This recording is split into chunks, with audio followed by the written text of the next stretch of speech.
Hello, everyone. Thank you for joining us. We're grateful for your participation in today's hybrid seminar, co-organized by the Center for Studies on New Religions, Human Rights Without Frontiers, Forum for Religious Freedom Europe, Taijimen, Association of World Citizens, Taijimen Case, and the Action Alliance to Redress 1219. We have all come together in solidarity for the 26th anniversary of the raid that started the Taijimen case on December 19th, 1996, which is also the eve of the UN Human Rights Solidarity Day. For years, Dr. Hong, Zangmenren of Taijimen, has led all Dizi to travel around the world on the path of love, peace, justice, and human rights.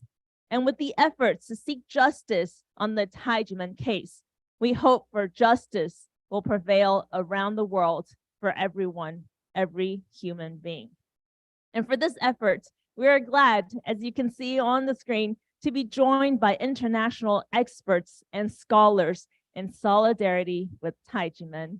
Let's say hello to Mr. Willy Filtre, Director and Co-founder of Human Rights Without Frontiers, Mr. Peter Zahara, journalist, blogger, and also Executive Director of Forum for Religious Freedom Europe. Mr. Marco Respinti, who will be participating through video today, Director in charge of Bitterwinter magazine. Dr. Massimo Introvine, founder of the Center for Studies on New Religions and Editor-in-Chief of Bitterwinter magazine. Carolina Maria Hess, also through a video, researcher in the Western Esotericism Institute of Sociology, University of Mississippi in Katowice, Poland. Also, Mr. Davide Solomon Amore, lecturer in history and philosophy and secretary of Islamic Cultural Association as Salam. And to begin today's forum symposium on the talk of justice to be promoted around the world, we have prepared a video calling for continuous tax reform to protect Taiwan, to share with all of you on what it is we are standing up for human rights around the world. Take a look.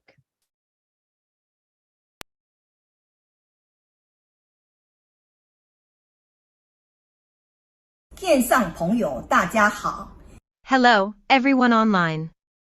Welcome to the series of forums on Speaking to All People, Ending False Cases series. I'm the moderator Trilly. The former president of the Academia Sinica, Li Yuanche, gave an interview a while ago and said that the DPP government was corrupting the faster than before. He pointed out that the ruling party only cares about the election and their own interests, which is regrettable. He said, for example, he asked the Tsai government to discuss the issue of greenhouse gas emissions. The Tsai government shouted the slogan of non-nuclear home by 2025, but the use of natural gas in Taiwan accounted for 50%, 20% of renewable energy. The energy policy is considered to be drawing a big pie. The goal simply cannot be achieved. He pointed out that energy policy mistakes are constant. The government even replied, after 2024, it's the next generation's business. This is very disappointing to Li Yuanchou. How can the people believe that the government will work for the welfare of the people when the people in power are like this?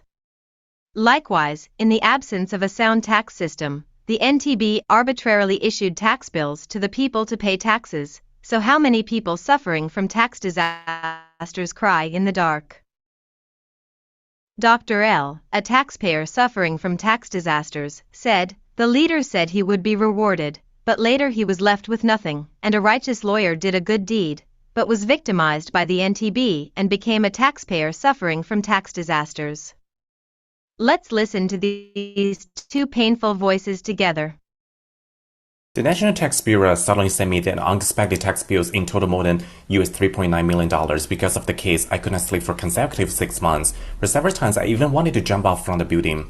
During that time, when I appealed to the Deputy Minister of Finance, Zhang Shanhe, he even came up with an excuse. If I don't find you, you will join up with the inheritance. My inheritance ran away, how could I join up with them? In addition, this case is assigned by the Court of Application of NTB. How I join up with them, that would mean helping you solve the problem. You even revenge on me. What kind of mentality it is? This, I think, reflects his real idea, the assumption of citizens as thieves. Each invention patent costs 10 to 14,000 US$ to obtain. Within 10 years, I have obtained 1,600 patents, and the president said that he wanted to reward me and suggest me price my patent in exchange of capital, such as technology investment to industrialize my research. Following his advice, I select one patent and price it. Originally, my company was 1.8 million US dollars. Then the capital was increased to 10.8 million technology investment. But what happened? By the end of the year, I was asked to pay 5.4 million US$ in taxes. I protest. I didn't even sell my shares. Why tax me? That was very unfair. I suggest, how about use my shares as collateral? The National Tax Bureau refused as they thought my stocks were worthless. They seized all my property, real estate, all my bank deposits, and auctioned them all off. So I now have nothing. The NTB has been so cruel to the above-mentioned victims suffering from tax disasters. Do people in power not have compassion? If it is your relative, what will you do? The false case of Tai Ji-men, which has also been delayed for 26 years, was confirmed to be innocent, no tax arrears, no violation of the tax inspection law, and the nature of the gift was confirmed to be a gift, a tax-free income, and in 1998.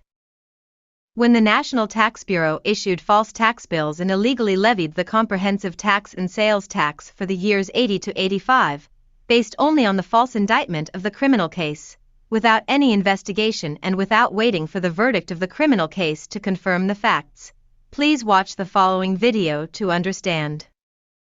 All innocent defendants received compensation from the state for wrongful imprisonment, which means that the state has admitted the mistake. The case should be concluded.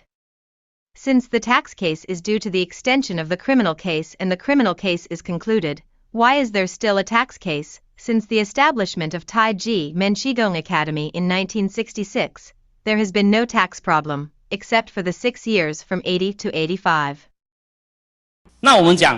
Then we talk about the theory of the poisonous tree and the poisonous fruit, Tai Ji-men's 6-year illegal tax bill, that is, 6 poisonous fruits, growing on top of the poisonous tree of Ho Kwon Jen's illegal indictment. Hasn't this poisonous tree been cut down? After the poisonous tree is cut down, the poisonous fruits should fall off naturally, shouldn't they? This is such a simple principle, 3-year-old children know. There is no need to read the law, no need to have a high level of general knowledge of law. This is the general basic logic. The premise is wrong, then the conclusion is wrong, since the verdict of the third trial of the criminal judgment on July 13, 2007, has confirmed that Tai Ji-men is not guilty and owes no tax, not to mention the fact that the state also gave compensation for injustice. The state also gave all the defendants who were illegally detained by Ho Kwon Jen's abuse of power, compensation for injustice, admitting that they were wronged.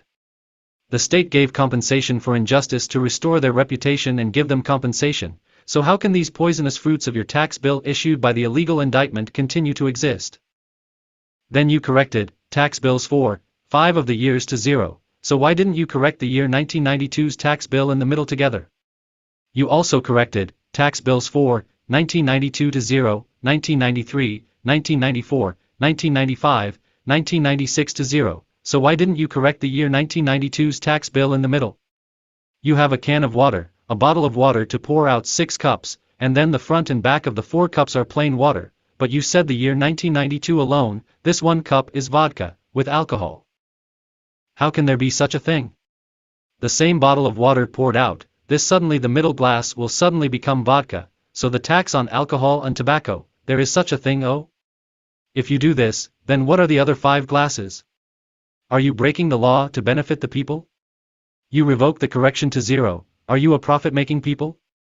The truth is that there is only one truth, the nature and nature of Taiji men, from 55 years to now has not changed. The truth is that the nature of Taiji men has not changed since 55 years. I often give an example, I called a person father from birth to now, for 55 years, and then the NTB suddenly told you that it's not right. Oh. You should call him the class teacher and should call him the tutor, so the red envelope you gave him that year, the 3 gifts, the monthly filial support, were all his tutorial income, so I have to tax him. This is crazy. What is this if not insanity? Does this make sense? Does it not make sense? This is nonsense. Can the government of the Republic of China, the tax laws of the Republic of China be allowed to play this way to fool, this way to cruel the people? What kind of justice is there in that case? What normal rule of law is there to speak of? What about democracy and the rule of law? This is simply a mess of nonsense behavior. After listening to Mr. Tsai's insightful comments, since the Supreme Court cut down the poisonous tree, of course, the poisonous fruits should fall. This is so simple, a 3-year-old child knows. How come President Tsai do not know? Is it because there is no manpower to solve the problem or she is not willing to solve it? Is it also not your business after 2024?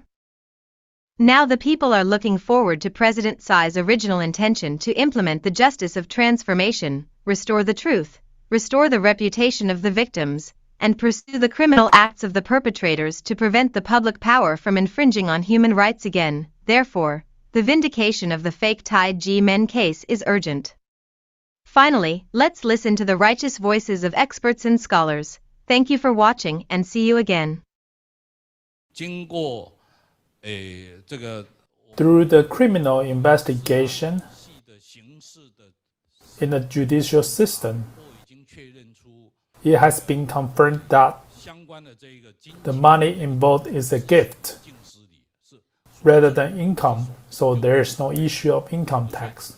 For the facts confirmed in a criminal court's ruling, the administrative agency have no reason not to adopt them and no reason not to base their decision on them. You can visit the Control Yuan's website, where I indicated 7 points for rectification. With each, the National Taxation Bureau simply said, we made a mistake. In 2011, I told the finance minister that this case should be closed. But he didn't attempt to resolve the matter the way he would with his own business. After all, he already got his bonus, and the tax is imposed on someone else anyway. In the criminal and legislative aspects, Taiji Man has been declared innocent of all charges. Taiji Man has won the case. As for the National Taxation Bureau in the executive yuan system, our appeal has been heard in the Supreme Court. The final decision of the 3 court trials confirmed Taiji Man innocent. At the National Taxation Bureau, within the Ministry of Finance's appeal system, Taiji Man once again won the case. Even the control yuan decided that Taiji Man is innocent. I can't think of any ways after numerous legislators have inquired regarding this case. I can't think of any other course of action in our country's legal system can be taken to solve the case. I really don't know what is going on. Is it how our country's legal system is designed? This case has been dragged for more than 10 years and is unable to be resolved. The administrative agencies have to take full responsibility. While the administrative agencies exercise administrative discretion, they have to ensure that people's human rights on taxation are protected, which is the most important spirit and objective.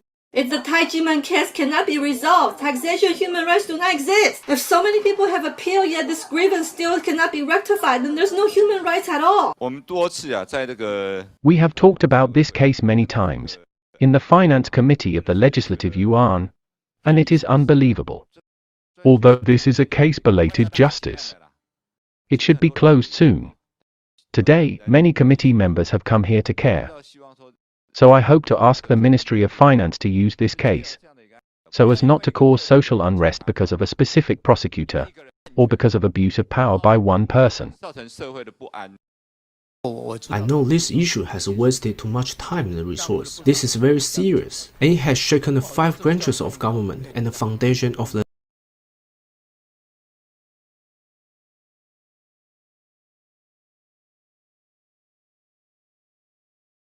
with the video, I'm reminded of the 26 years that we're talking about today. That's the year that my shifu accepted me as a dizi. So for however long this case has gone on, that's how long I've been at Taijimen. That's how long my shifu has been like a father to me. And at this moment on December 19th, Taijimen dizi around the world got together today. And those who were old enough to realize what was going on in 1996 had shared with us when the persecution happened on December 19th, 1996. Back then, our shifu told us to work hard, to have love, to endure, and to have peace. And this has remained the same guiding principles he has guided all the deeds throughout the years, throughout the persecution, to continue to have love, to continue to have peace for not only Taijimen dizi, but all people around the world. And so today, we like to share with you more of what had happened then and the importance of why this needs to be resolved for human rights to be ensured around the world. We will also be hearing from personal testimonies of Taijimen dizi around the world, and some of them are here with us today. And as I call on you, please join us at the front before the table as we will take a group photo also with the scholars online to document this important moment.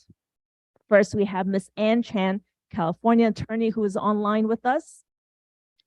Mr. Ko Chan Leon, senior lecturer at university, also joining us online. We have Dr. Tim Chi, Doctor of Musical Arts. Welcome. Mr. Brad Lowe, application engineer, semiconductor industry. Also, Ms. Felicia Zhou, accountant in the United States of America. And we have Mr. Alan Hung. And we like to, once you place your things on the table, please join us in front of the table as we take a group photo. At this moment, we would also like to invite Dr. Hong to join us with the speakers of today.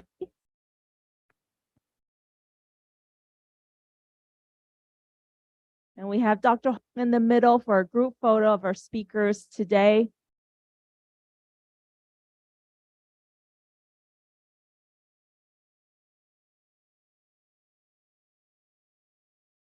This picture for justice, and also our camera woman will also direct the camera a little bit so we make sure the screen is included for all of our scholars online.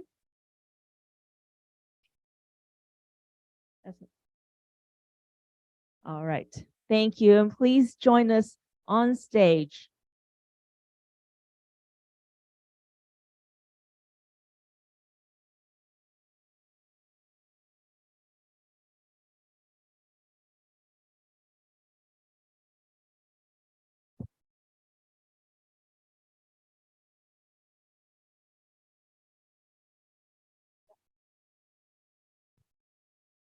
And for this special day, Dr. Hong has prepared special remarks. Welcome, Dr. Hong Daozi, 掌门人 of 太极门。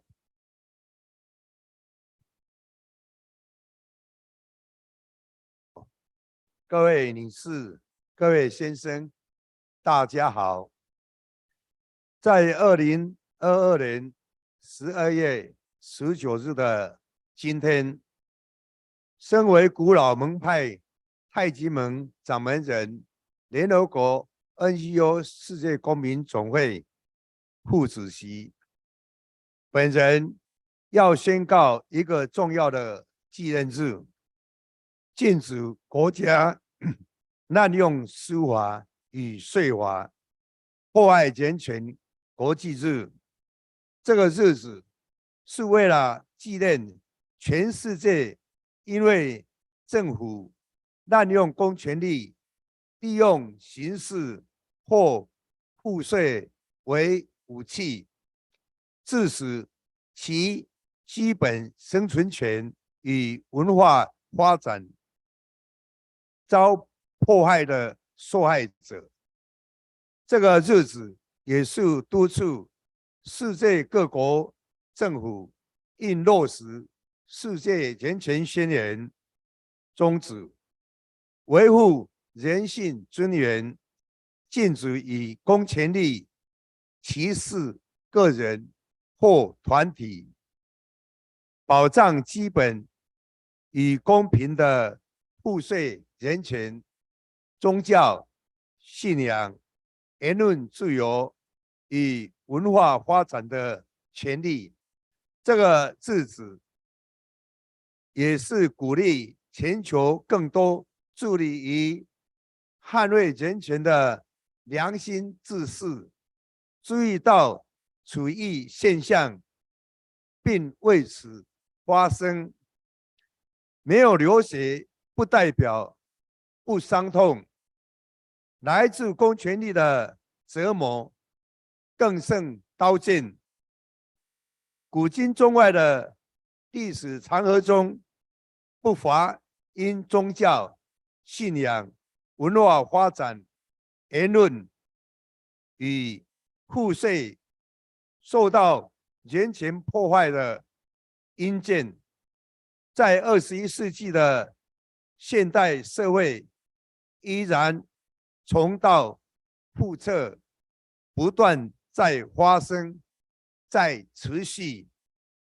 而这些90%来自政府公权力的人权践踏，往往因其多为个别案例而不被听闻，因没有流血或直接造成生命丧失，甚至被漠视、被掩盖、被延宕。99%的无辜受害人民，他们的生存权、财产权、自由权、人格权、文化权等各项基本人权受到长期无止境的迫害，只能渺无声息的忍受、接受，却无力抵抗，难以平反。无中生有的1219冤案，对于太极门师徒而言，是超过1/4世纪，影响数万家庭的巨大劫难，是结合政府、信仰、司法、税务迫害，阻碍修行人发展的权力结构犯罪，是不肯纠正错误、贪功涉责的无良官员现行记，更是对于公理与正义的人性淬炼与考验。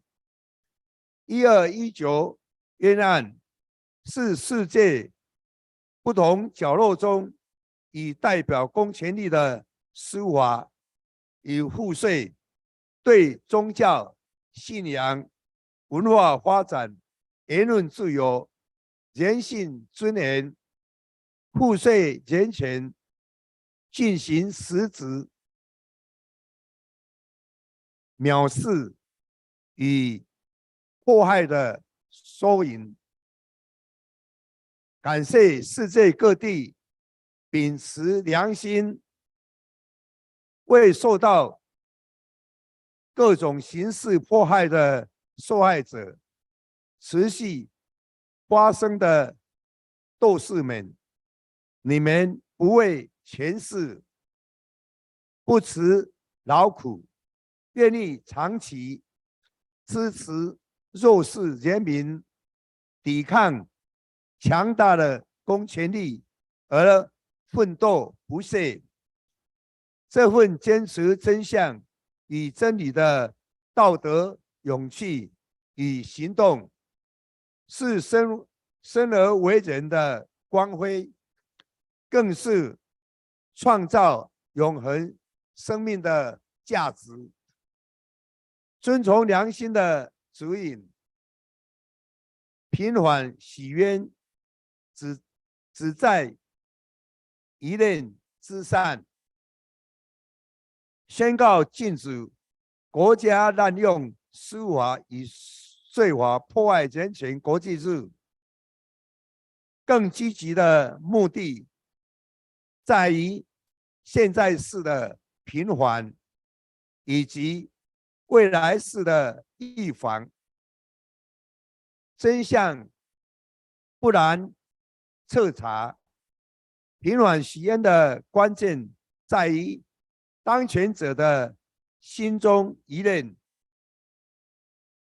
为政的初心，明辨是非的良心，立众的决心，一念之间的选择，决定是救赎还是沉沦。我们相信公理与正义不会被永远埋藏，相信人性的良善终能战胜恶念的诱惑，相信有为的政府会以人民福祉为优先，以良心为本，除错改正是缔造永续未来的不变原则。发挥良心，便能点亮世界之光，照亮世界各地黑暗的角落。祈愿纷扰不再，破坏主席，让我们与全球良心公民共同努力，持续实践良心与决心、勇气与毅力，为自己、为世人打造有人权、有自由、有平等的生存环境，及有平和的生存环境，永不放弃的善念与善行，将导向世人更美好的未来。愿此诚心祈愿与祝福。谢谢大家。太极门掌门人暨联合国 NGO 世界公民总会副主席洪道子于2022年12月19日 for the important declaration of the day. Now, we'd like to hear from Dr. Massimo Introvigne. Thank you. As you may see, I am changing plane in Paris airport, coming back from Asia to Europe. Today, or rather tomorrow, is International Solidarity Day. And for a sociologist, 1893 is the year when solidarity became a key notion of sociology. In that year, one of the founding fathers of the modern science of sociology, Émile Durkheim, published his doctoral dissertation, whose title was De la division du travail social, or the division of labor in society. Durkheim explained that solidarity is the cement consolidating every human society. Without solidarity, there is no society. Should solidarity cease, society would collapse. This elicited the following question: what is solidarity? Durkheim defined it as the spider web made of invisible links that connect an individual in society with many others around him. And those are in turn connected with others, so that in the end, the spider web has no interruptions and no holes. Where do these links come from, though? Here, Durkheim introduced this famous distinction between two different kinds of solidarity. He called them mechanic solidarity and organic solidarity. For Durkheim, mechanic solidarity is based on common values and similar behaviors, which are often created by religion. The pre-modern societies survived as societies because of mechanic solidarities. Most of their citizens shared the same values and ways of living. However, in modern societies, social and religious pluralism destroyed mechanic solidarity. Yet modern societies did not collapse. They survived and became even more solid than ancient societies because they are based on the principle of division of labor. This is more than the economic principle that Durkheim had learned from pro-capitalism economist Adam Smith and anti-capitalist philosopher Karl Marx. In a society, there are different economic functions, but also different social and cultural functions. And in a modern society, different groups which may have opposite ideas understand they should cooperate and accept that their differences should be regulated by the state and the laws. This is what Durkheim called organic solidarity, which for him is a superior and more democratic model than mechanic solidarity. Durkheim's great work quickly found its critics. If we read the book, we may see that he had anticipated some criticism himself. He understands that some may not accept the social differentiation of modern society and perceive it as oppression, generating anomie, another key concept of Durkheim, which leads individuals to suicide and societies to unrest. Durkheim also never really said that with the advent of organic solidarity, mechanic solidarity will totally disappear. He agreed that mechanic solidarity, while not uniting the majority in modern society, will continue to unite large groups, for example, of believers in the same religion.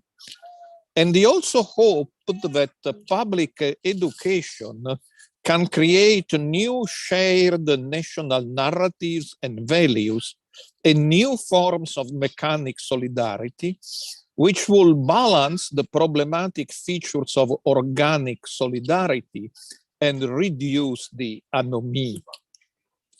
There is much that is obsolete in Durkheim's analysis, but also a deep truth he glimpsed, i.e. that a portion of what he called mechanic solidarity should survive even in modern societies dominated by organic solidarity to avoid major disasters.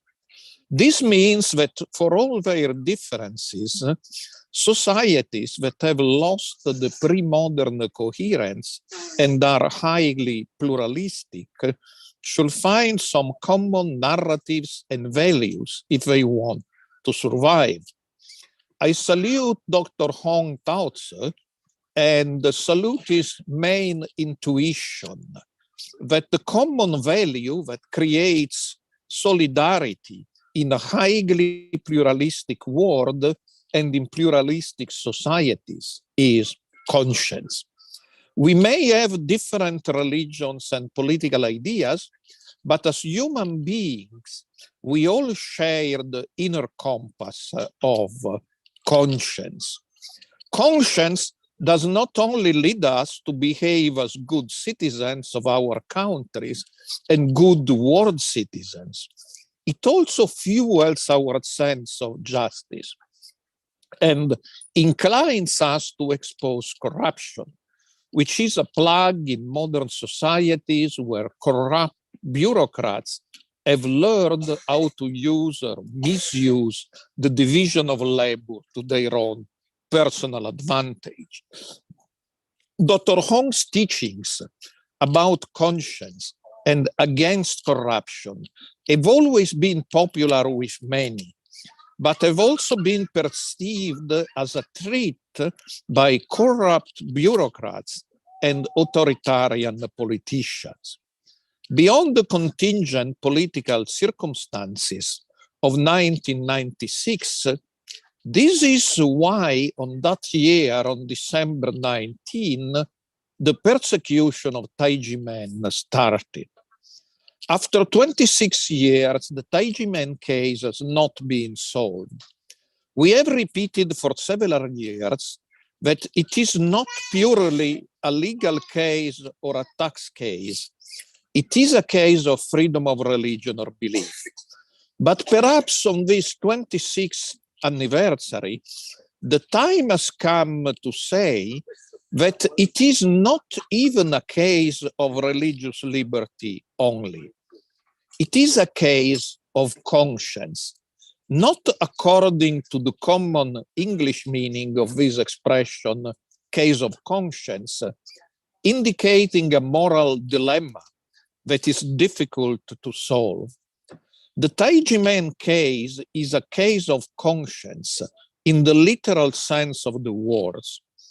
It is a case where a spiritual master and his disciples who proclaim that conscience is the key to solidarity and thus to social harmony and peace are persecuted by those who are afraid that affirming the priority of conscience will lead to expose corruption and demand accountability for corrupt bureaucrats.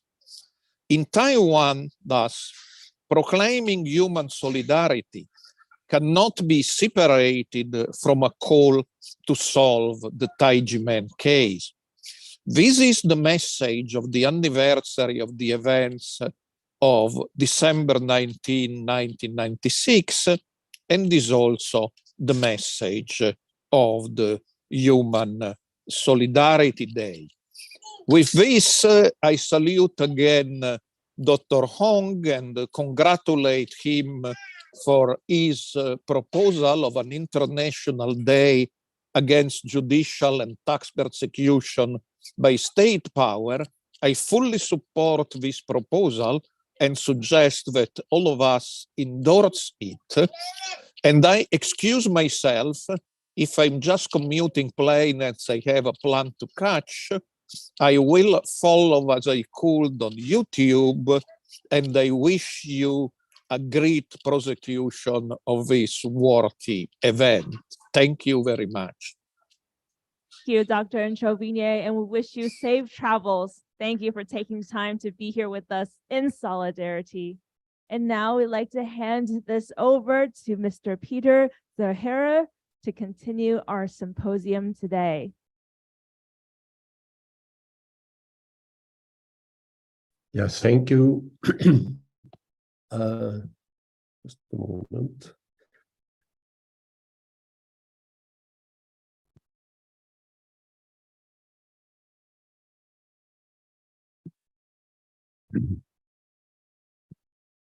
Okay, there we are. Thank you very much for inviting me to this. Dear ladies and gentlemen, dear friends, I have the privilege to introduce a seminar to you, which is of permanent significance from the viewpoint of human rights and justice. Welcome to all of you to this hybrid event. Whether you are attending live from Los Angeles or United States or online from Brussels, Vienna, or any other country around the globe, the seminar is co-organized by JESNUR and Human Rights Without Frontiers and 5 different organizations in solidarity. The event is titled Global Solidarity with Taiji Men. Exactly 26 years ago, on December the 19th in 1996, a terrible tragedy started in Taiwan. One prosecutor, Mr. Ho, led a group of armed police who applied brutal force to raid the Taiji Men Academy. That day marked the beginning of a long period of suffering for a movement of innocent peacemakers who wanted nothing else than bringing the awareness of hope, of love, peace, and conscience into this world. As Dr. Song stressed in his previous speech, that shocking raid also marked the beginning of what we call the Taiji Men case. The case could have long been solved if certain corrupt government officials faced disciplinary action and an outdated administrative system was sanitized. Even after 26 years, this case has not been solved, and the stolen assets after all this time are still in possession of rogue and greedy officials. We need to be aware that this is not only a legal case concerning taxes. As Dr. Massimo Trovini stressed, I would like to reiterate this much more than that. The Taiji Men case represents a major infringement on the most fundamental human rights, which is religious freedom, written in the Article 18 of the Universal Declaration of Human Rights. Ladies and gentlemen, what I also find interesting and relevant is that tomorrow, on the 20th of December, the United Nations celebrates the International Human Solidarity Day. Let me briefly elaborate on the profound meaning of solidarity.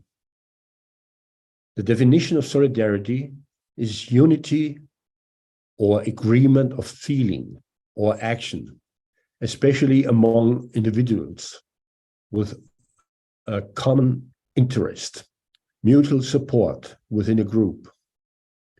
The concept of solidarity has defined the work of the United Nations since the birth of the organization already.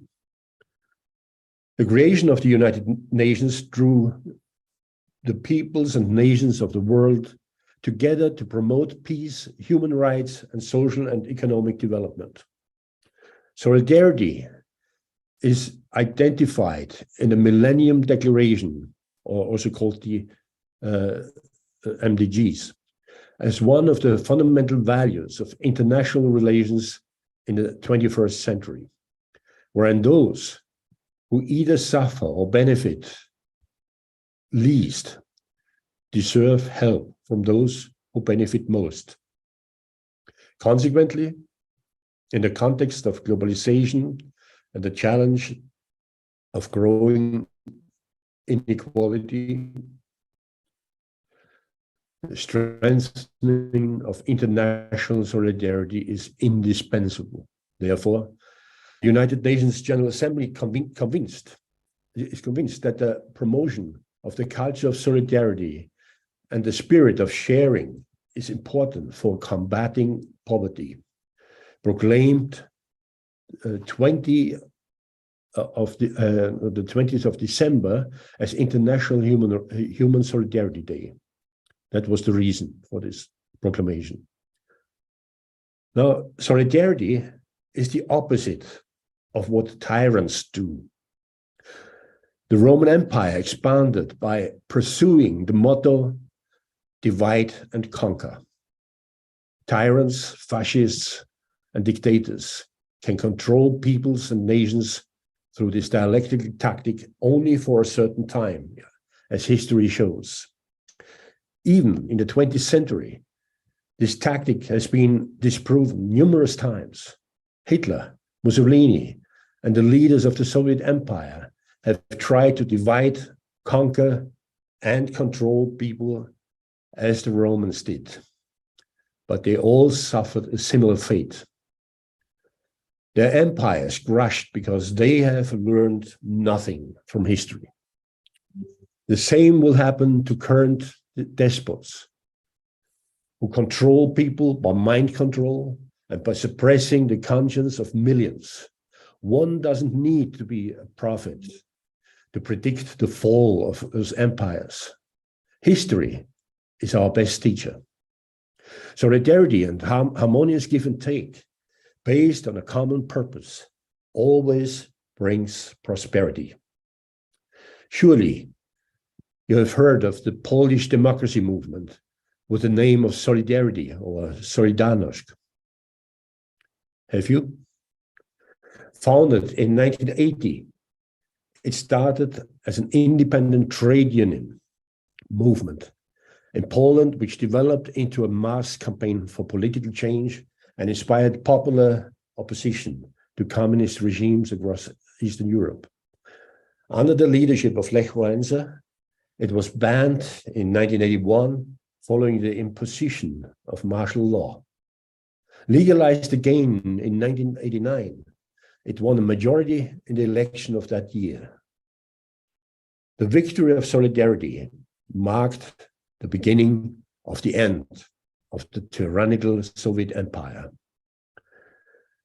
My friends, it is not the tactic of divide and conquer that will foster peace on earth, but it will be our solidarity and our interdependence based on universal values that will create a future of mutual prosperity. Before I open this distinguished panel for you, let me assure you that we stand with Taiji men in solidarity until justice is served to you and until your freedom of conscience will be restored in its totality. Thank you very much. Now, this is the end of my introduction. Now let me just introduce to you my good friend, Mr. Marco Respinti. Marco Respinti is not only a brilliant journalist, he is also he is also a philosopher, and he has incredible knowledge about so many things. He's like a Renaissance man.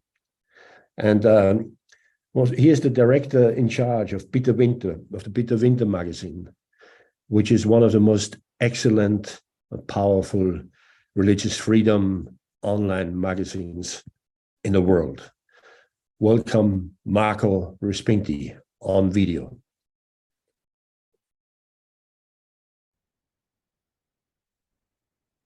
Thank you. The Charter of Fundamental Rights of the European Union, or EU, was drafted by the European Convention and proclaimed on December 7 of the year 2000 by the European Parliament, the Council of Ministers, and the European Commission. It has full legal status since December 1st, 2009, when the Treaty of Lisbon, which forms the constitutional basis of the EU, became effective. It is a central document of the EU since it states and upholds political, social, and economic rights that the EU considers to be fundamental for all the citizens of its member states. Its Chapter 4 is entirely dedicated to solidarity, and it addresses some key points: labor and workers' rights to information, consultation, collective bargaining and action, access to placement services, protection from unjustified dismissal, fair and just working conditions, prohibition of child labor, social security and social assistance, healthcare, consumer protection, and even protection of the natural environment. The Charter's quite extensive and precise prescriptions to ensure solidarity to the EU citizens constitutes the rationale of some of the most important guarantees for European people, yet the Charter's cultural value is not only for Europeans. In fact, beyond its strict legal jurisdiction, the philosophy of the Charter enshrines principles that are shared by all democratic countries, West and East. To some extent, it represents the goal reached by our civilization in one of the pivotal aspects of public life. In one word, it is an exemplification of what our world means when it speaks of social progress. Nonetheless, the concept of solidarity addressed in the Charter and in its philosophy is quite limited. In that document, solidarity is perceived as the defense of shared interests and objectives in the working place. Basically, it is understood as sympathy based on class. I repeat how much this is important, especially at a practical level. But obviously, this concept is too narrow. So solidarity is important for contemporary social philosophy, but it is restricted. Probably not by chance, solidarity is not even mentioned, neither in the European Convention on Human Rights nor in the United Nations Universal Declaration of Human Rights. Yet solidarity should be addressed in a broader and more profound sense.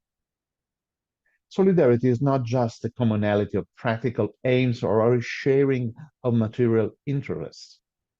It is a more profound human value based on a non-negotiable principle. Solidarity is in fact the name we give to the sense of unity among human beings which derives from their humanity. Human beings are supportive and sympathetic because they perceive to share the same nature. They understand they have a common origin and share a common aim. They perceive, in short, to be a lively community whose fate is common. For this reason, they stand together, help one another, are moved by compassion, and practice charity. Solidarity seems to come out of the jargon forged in the smoky industries of the late 19th centuries, in the assembly lines where humans count less than machines, in the coal mines where the life of people and often the young counted nothing. Maybe, but it is much more than that. It is the name we give to a profound spiritual bond that makes humans brothers and sisters.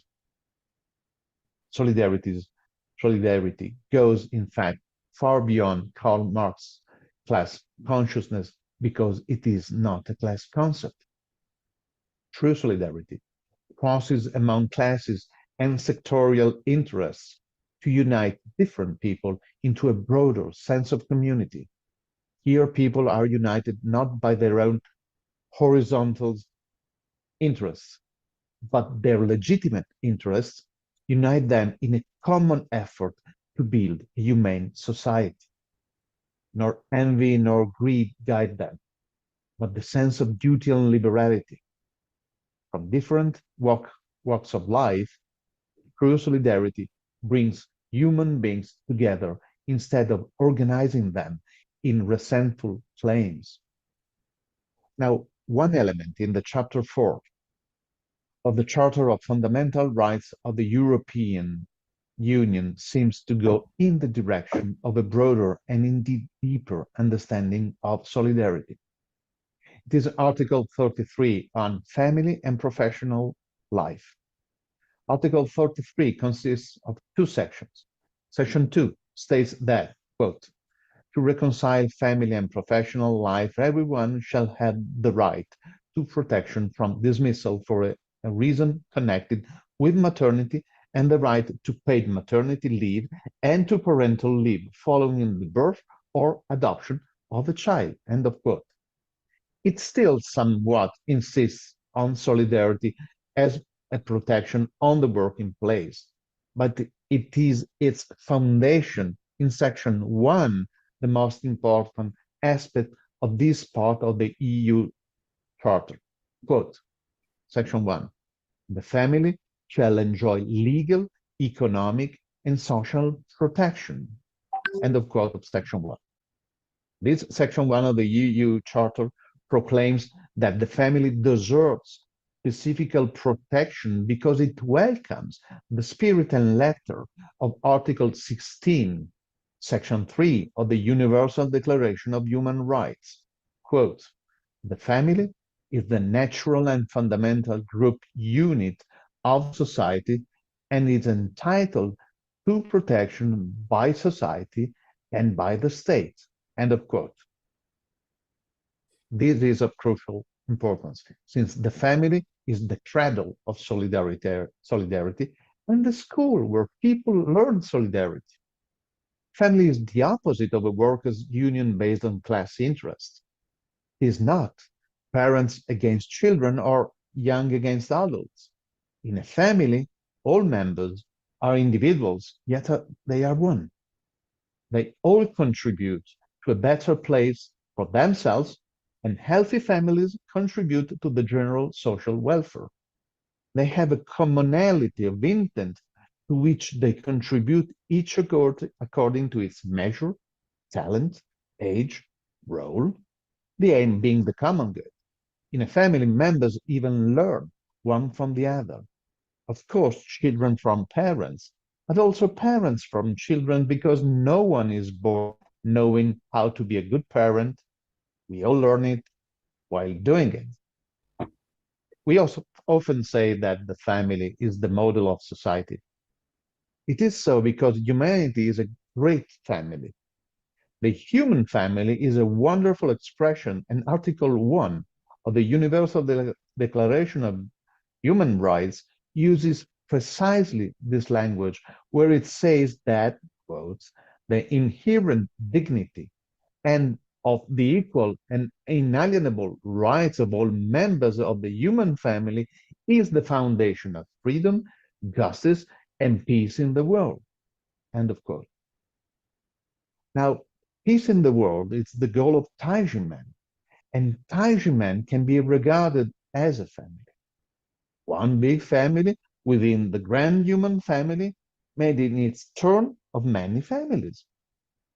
Each family belonging to Taijimen teaches to other families belonging to Taijimen and learns from them as members in all families do. Families belonging to Taijimen teach to families outside the Taijimen movement and learns from them as members in all families. Taijimen as a big family made of many teaching and learning families teaches to the general human family as well as it learns from it. What it is learned and taught in these families is solidarity as a bond based on a spiritual sympathy among humans, which in turn is generated by the common human nature of their members and their sharing of the same object in life, which is the good life, value of each and all human beings as unique workers in the field of common good. This cuts across and even defeats any divisive logic based on sex, ethnicity, religion, wealth, and class conscience in a superb contribution toward a better place for humanity. 26 years of persecution against Taijimen as of yesterday, December the 19th, 2022, represents a serious attack against human solidarity.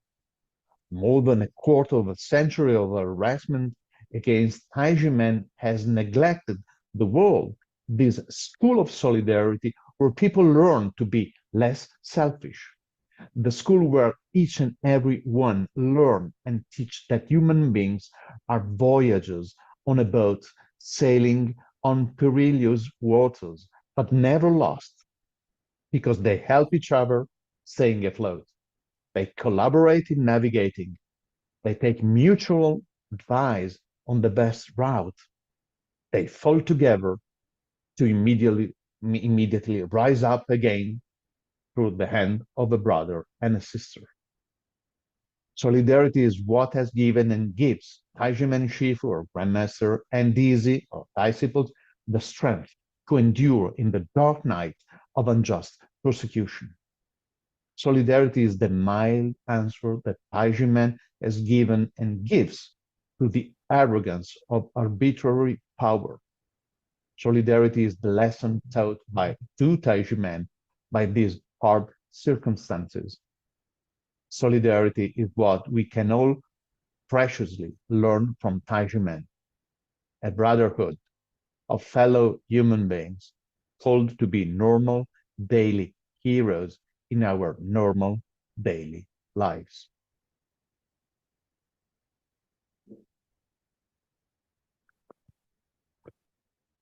Thank you, Marco. Wonderful words about solidarity. Let me introduce our next speaker. It is a lady this time, which we are very happy about. She is a researcher, a scientist, a researcher in Western esotericism from the Institute of Sociology from the University of Silesia in Katowice, Poland. Her name, Karolina Maria Hess. Karolina, please join us. She's joining us with a video. So thank you.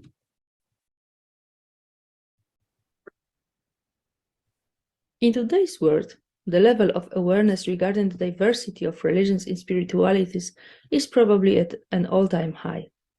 There is also growing awareness and responsibility related to right to think and act in accordance with one's conscience, which is one of the basic human rights. On the other hand, we are all aware that respecting those rights differ around the world. There are cases of violating of them based on many reasons. Some of them are ideological or strictly political, but some are just bureaucratic and even hard to rationally explain, just like the Taijimen case. December 19th, 1996 was one of the most painful days in Taijimen history. Almost a decade after the martial law ended in Taiwan, and there's supposed to be theoretically respect for religious liberty, a violent turn took place. During the events of the day, where hundreds of armed policemen were involved, 12 chapters of Taijimen Qigong Academy were raided. What really happened was that the peaceful spiritual movement was persecuted for politically inspired reasons based on unjustified suspicions. This obvious abuse of state power combined with fake news spread in media made a terrible impact on the current and future state of the Taijimen and its members from that day on. During the raids, members were taken into custody, including Shifu, Dr. Hong, who spent 160 days in detention. But what is more, it was just the beginning of an unexpectedly long story. And when the situation should have radically changed, that is when the Taiwan Supreme Court confirmed that Dr. Hong and his co-defendants were innocent of all charges, including tax evasions, it turned out that the case was still not over, and to the point of the auction of the Taijimen's land in 2020. Today marks the 26 years of the beginning of the events. For more than 2 decades, Taijimen members have been waiting for justice. Let's hope that the mentioned growing of the level of the awareness of human rights to live in accordance to one's conscience, will finally also include Taiwanese authorities and cause that the Taijimen case to be finally resolved with justice. Thank you.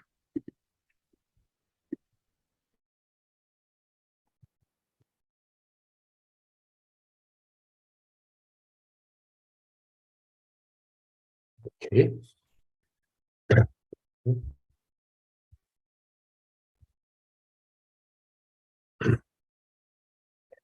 Thank you very much, Carolina, Mrs. Hess. So our next speaker will be a scientist, a Muslim scientist. His name is Mr. Davide Soleiman Amore. He's a lecturer in history and philosophy, and he's the Secretary of Islamic Cultural Association, As-Salam. Please, Mr. Davide. Good evening or good morning, depending on your time zone, of course. Hope you can hear me. My name, let me introduce myself because for many of you, it's literally the first time you have, and for me, it's the first time to join this occasion. My name is Davide Suleiman Amore. I am an Italian historian of religions, a Muslim converted since the age of more or less 18 years old, if I remember well. That's why I added the name Suleiman to my native name.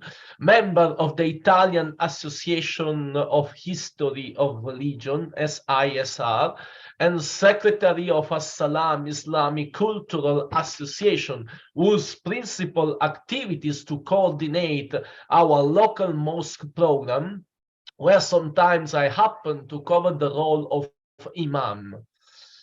I have been asked to introduce, and I would like to thank you all for the opportunity and the trust placed in a complete stranger to the most of you, the session where dizzy of Taiji men will offer their testimonies. Remembering the day when the Taiji men case started, December 19, 1996, and preparing the United Nations International Human Solidarity Day, December 20th. The two memories are somewhat connected. The sad events of December 19 were also the starting point of a great adventure of solidarity. All Taiji men dizzy showed their solidarity to their grandmaster, his wife, and the dizzy who had been unjustly detained. A chain of solidarity was created that went from generation to generation and arrives to our days, supporting Taiji men protests and their fight for justice. Now this solidarity also extends to foreign scholars and human rights activists from all over the world. Not only the chain resists, it gets longer. Solidarity is an important value in the conscience-based ethics of Taiji men, and it is also an important value in Islam. And we as Muslims, I mean the right-guided ones, not those driven by lust for power, of course, we can only join in this sentiment. Let me give a couple of examples that show how solidarity in mankind is conceived according to our belief system. أعوذ بالله من الشيطان الرجيم بسم الله الرحمن الرحيم وإن يريدوا أن يخدعوك فإن حسبك الله هو الذي أيدك بنصره وبالمؤمنين وألف بين قلوبهم لو أنفقت ما في الأرض جميعا ما ألفت بين قلوبهم ولكن الله ألف بينهم إنه عزيز حكيم. That means if they intend to deceive you, Allah is enough for you. It is He who supported you with His help and with the believers and unified their hearts. Even if you had spent everything on the earth, you could not have unified their hearts. But Allah has unified them. He is Almighty, all-wise. And again, Abu Musa reported Allah's messengers, peace be upon him, as saying, I dreamt while asleep that I was about to migrate from Mecca to a land abounding in palm trees, and I guessed that it would be Yamama or Hajar, but it was the city of Yathrib, the old name of Medina. And I saw in this dream of mine that I was brandishing a sword and its upper end was broken, and this is what fell in the form of misfortune to the believers of the day of Uhud.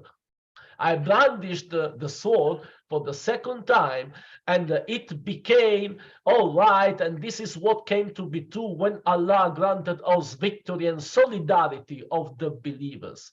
And I saw therein cows also, and Allah is the doer of good. There's meant the group from amongst the believers on the day of Uhud, and the goodness which Allah brought after that, and the reward of attestation of his truth which Allah brought to us after the day of Badr. Day of Uhud and day of Badr are two main events in early Muslim history.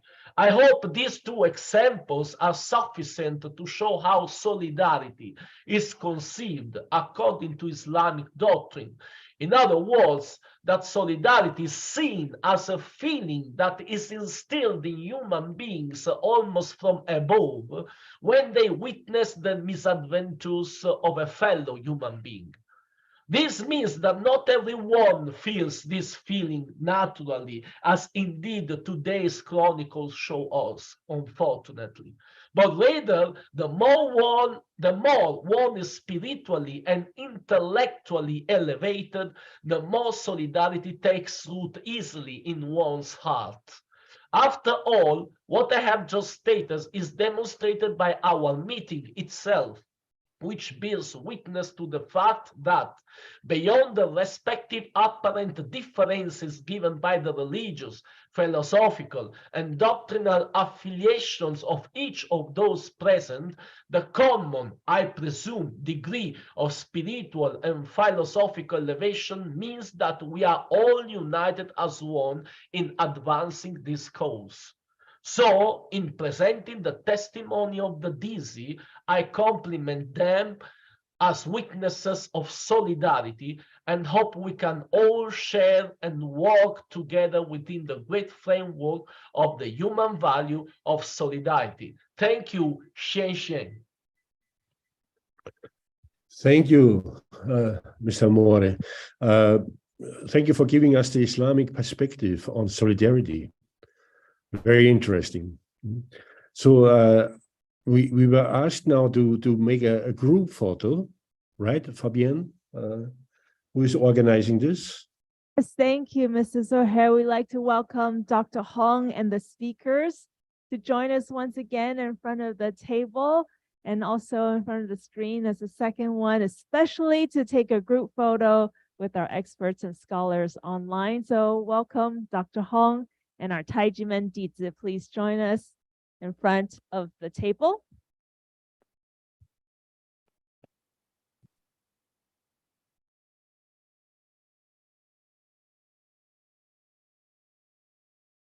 All right, Dr. Hong in the middle, joined by our Taijimen Dizi for today's testimonies and scholars and experts support for human rights around the world. Everyone in the audience, please join us and say justice so the world can hear us. Ready, everyone, okay? 1, 2, 3, justice! Yeah. All right, and Michael is going to help us pull up the screen with all of our scholars and experts online. So please invite Dr. Hong and the Taijimen Dizi to join us over there at the screen so we can make sure we document this wonderful moment for all of your support, your courageous hearts, and making sure that love and conscience, peace prevails.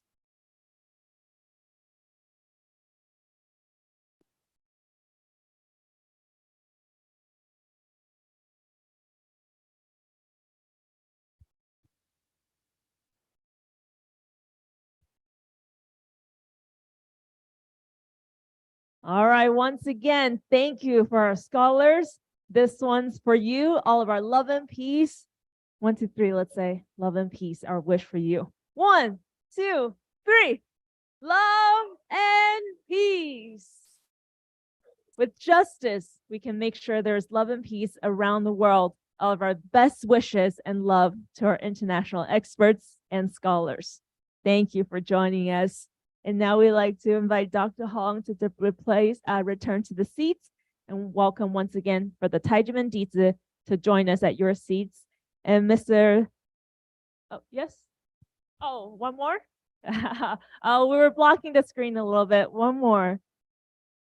For justice, everyone. All of the audience, thank you for being here today, locally and online for justice. On the count of 3, let us say justice. 1, 2, 3. Justice.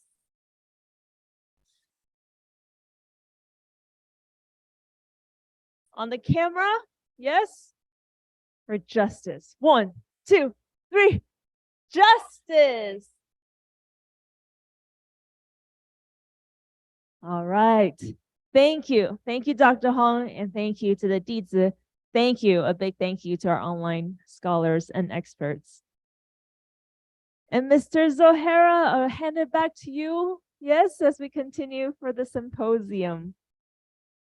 Okay, thank you. There's just the next point on the program is a video 1, calling for continuous tax reform to protect Taiwan. It's 12 minutes.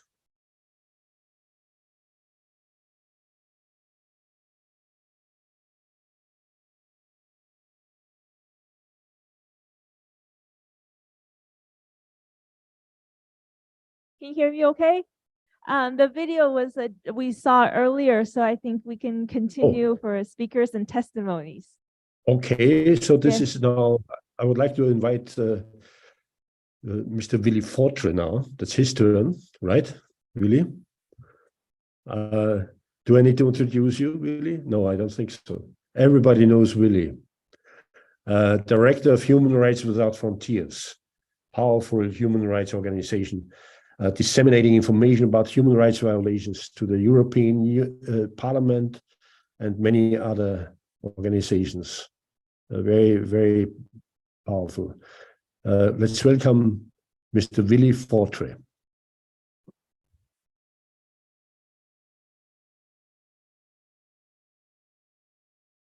Willy, unmute. Willy. It's your turn, Willy. Unmute.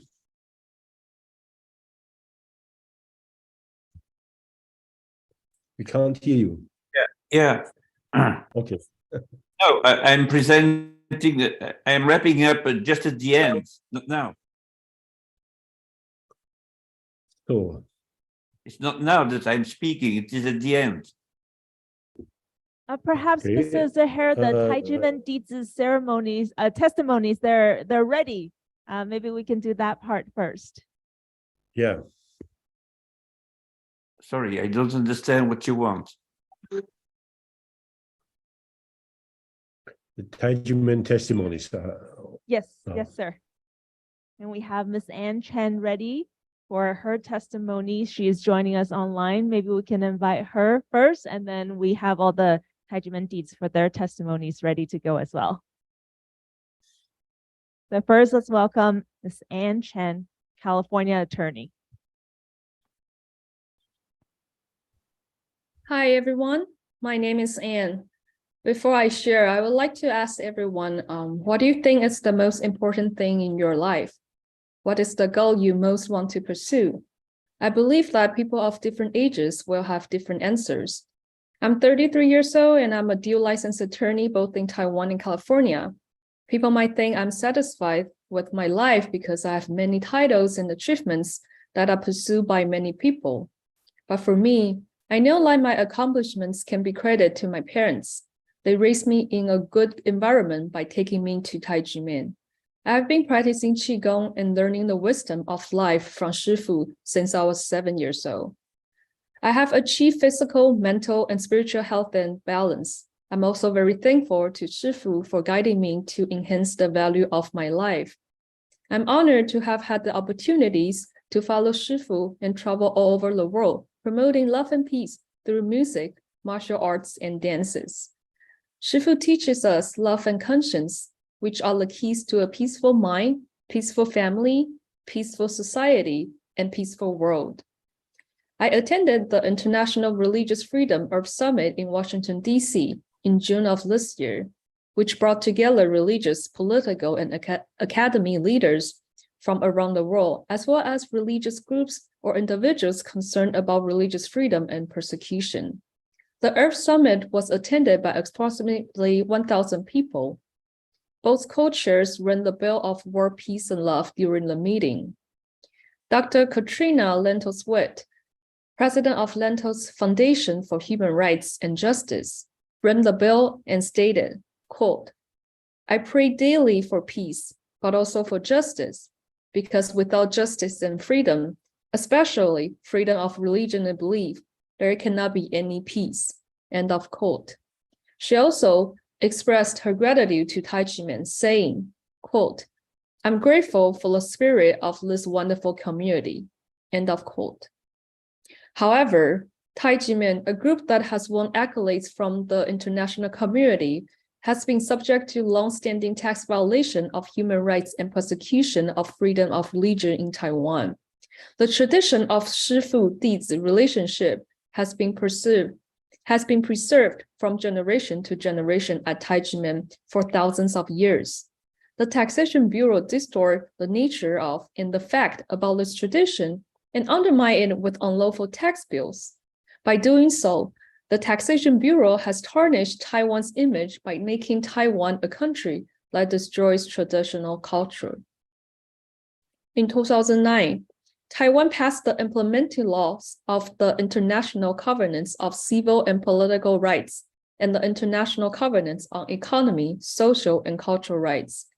It is hoped that Taiwan's human rights protection standard will be in line with international standards, and that the spirit of the rule of law will be strengthened throughout society.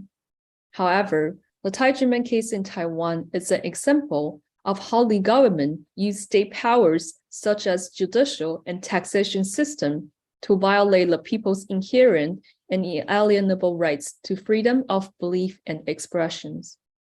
Although democratic countries do not use punishment or torture to limit people's rights, they use judicial and tax methods to target minority groups or voices that disagree with the government's position.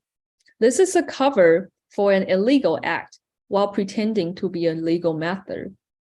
Taijimen's grievances and persecutions are universal and require the attention of people all over the world. In fact, using nonsensical tax system to discriminate against groups that are undesirable or who have trouble getting along with particular politicians or bureaucrats, it's a very unsettling global trend. This trend also contradicts the goal of the Universal Declaration of Human Rights. This is one of the reasons why so many experts and scholars on religious freedom are concerned, intended to continue researching the Taijimen issue, and want to see justice served for Taijimen. If this case is successfully settled, it will set a significant worldwide precedent. In fact, as long as the government wants to resolve the Taijimen case, it can be done so legally. The government should withdraw the implementation within its power according to Article 40 of the Tax Collection Act and revoke the illegal tax bills according to Articles 117 and 128 of the Administrative Procedure Law. Taiwan's government refuses to follow the law, undermining its claim to be a democratic country ruled by the rule of law. Through my legal education and training, I learned that there are crimes against property and crimes against life. Crimes against property appear to be less serious than crimes against life. Does it? Infringing on someone else's properties is, however, just as oppressive and cruel to people as harm to one's life or body. not to even mention the violation of one's freedom of thought. Experts and scholars have clearly said this is not a matter of money in the case of Taijimen. This is the persecution of human rights by state power. If it had been a financial issue, it would have been resolved long ago. Taijimen has consistently insisted on defending justice and human rights, not just for itself, but also for everyone other going through a similar ordeal. Whenever and wherever humanity's values are abandoned, we all are at greater risk. The solutions to today's greatest crisis are rooted in human rights. Rights violations reverberate across borders and across generations. This can be and must be collectively overcome. We need to stand up for our rights and those for others. The Universal Declaration of Human Rights calls upon everybody to stand up for human rights. We all have a role to play. Bringing everyone's strengths together will create a strong force of justice that will help governments prioritize and protect human rights.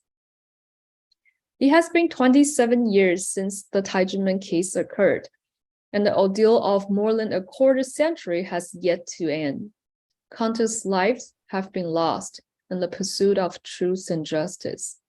And by declaring International Day against judicial and tax persecution by state power, I hope that people of conscience around the world can voice their support and pressure Taiwan's government to end this serious violation of human rights and serve as a model for all countries. Finally, I would like to share a quote from former United States First Lady Anna Eleanor Roosevelt. Quote, "Where, after all, do universal human rights begin? In small places, close to home, so close and so small that they cannot be seen on any maps of the world. Unless these rights have meaning there, they have little meaning anywhere. Without concerted citizen action to uphold them close to home, we shall look in vain for progress in the larger world." End of quote. Let us continue to unite and work together. Thank you. Thank you.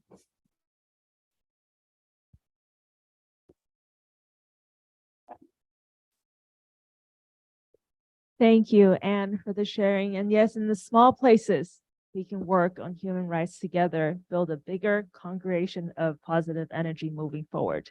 Thank you.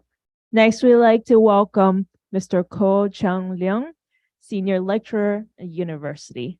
Welcome your message. Thank you. Hope everyone is well, and it's a pleasure to meet all of you here online.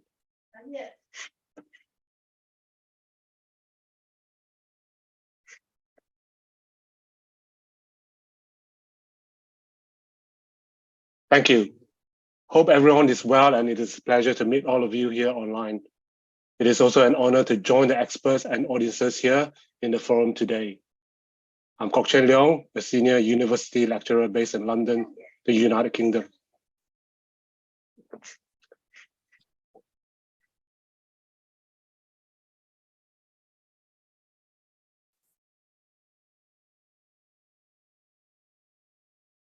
The International Human Solidarity Day falls on the 20th of December. On this day, we celebrate our unity in diversity. It is also a day where we encourage any debate to promote solidarity in an attempt to achieve the United Nations Sustainable Development Goals. Today, we're holding this forum a day prior to the International Human Solidarity Day, as the 19th of December is a day that requires the solidarity and attention from all of us. We're living in pearl times. Sustainable development is the key to our future well-being. As citizens of the Earth, we are witnessing an increasing amount of pertinent issues, geographical conflicts, social unrest, high inflation, weak economy, as well as our own personal crisis. I believe such crisis occurs as a result of the conflicting evilness or hatred within us. If these dire situations are seen as the Earth's poison, then conscience is the key to remove such evilness in our heart. As a Taijimen teacher, I would like to use this opportunity to encourage everyone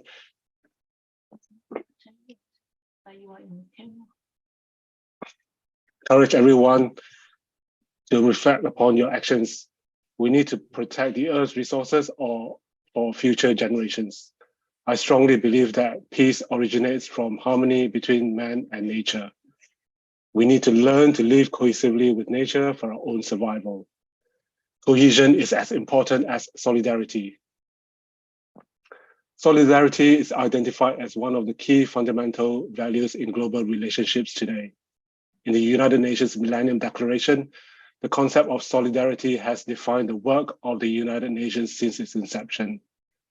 The creation of the United Nations drew nations and their citizens together to promote peace, socio-economic development, and most importantly, human rights. Today, on this special day, we're going to talk about how human rights infringements has an impact on what we do here at Taijimen. Taijimen is a school of Qigong, martial arts, and self-cultivation. Dr. Hong Daozi, who is our Shifu, teaches us Qigong to enhance our physical strength. Through our practice, we understand the importance of self-cultivation and self-reflection. We need to learn more about ourselves and our hidden potential. For example, when challenges arise, I do not complain, as I have learned to think positively, welcoming any opinions from multiple perspectives. This method reduces my anxiety and enables me to look for a solution. With a calm and clear mind, I found that I'm now able to find a solution more efficiently and effectively. Moreover, there is a saying in Chinese idiom that our Shifu, Dr. Hong, refers to, and he shares it with us in his teachings. The saying is loosely translated as, one good is not enough and all good is good.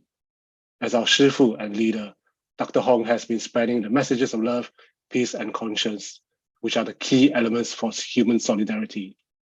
He has led us in trips to 101 countries over the last decades, and I traveled with Dr. Hong to Vienna to join the World Leader Summit of Love and Peace in the United Nations office when the International Day of Conscience was launched. On this occasion, I met His Excellency Anthony Carmona, the former president of Trinidad and Tobago. I had the opportunity to work with him for a day, and he was delighted to join this very meaningful event. He rang the bell, made a wish for peace, and an endorsement for the declaration of the International Day of Conscience. I was touched to see that many leaders from diverse backgrounds were working closely together to promote the culture of love, peace, and conscience. This is indeed a true story of human solidarity. At this instance, I realized that Dr. Hong's teachings on the values of love, peace, and conscience are transcending beyond countries, cultures, and religions. These values are important and fundamental to civilization and humanity. This activity is very meaningful to me, and I had the opportunity to actively contribute to the solidarity movements around the world. International Human Solidarity Day serves as a reminder to governments to respect their commitments to international agreements. Among the countless agreements, one of the core principles is human rights protection. This year, in 2022, marks the 27th year of the Taijimen taxation case in Taiwan. Our human rights have been violated by the government. This is still not reinstated after more than a quarter of a century. On this day in Taiwan, December the 19th, in 1996, this was the start of a tragedy when the then prosecutor, Mr. Ho, led a group of armed police to forcibly raid Taijimen Academy. As there was no solid evidence of criminal activity found, he was doing this just for his own ambition and to attract the media's attention. Furthermore, in order to frame Taijimen, he summoned the tax officer, Mr. Shi, to give a false testimony with allegations that Taijimen is guilty of tax evasion. The criminal case was concluded by the Supreme Court on July the 13th in 2007, which ruled that Taijimen has committed no fraud, no tax evasion, nor the violation of the tax collection code. The Supreme Court also confirmed that the monetary gifts offered by the Dizi to Shifu were gifts classified as tax-free income under the Income Tax Act. However, the National Taxation Bureau disregarded this court ruling and continued to issue tax invoices to Taijimen.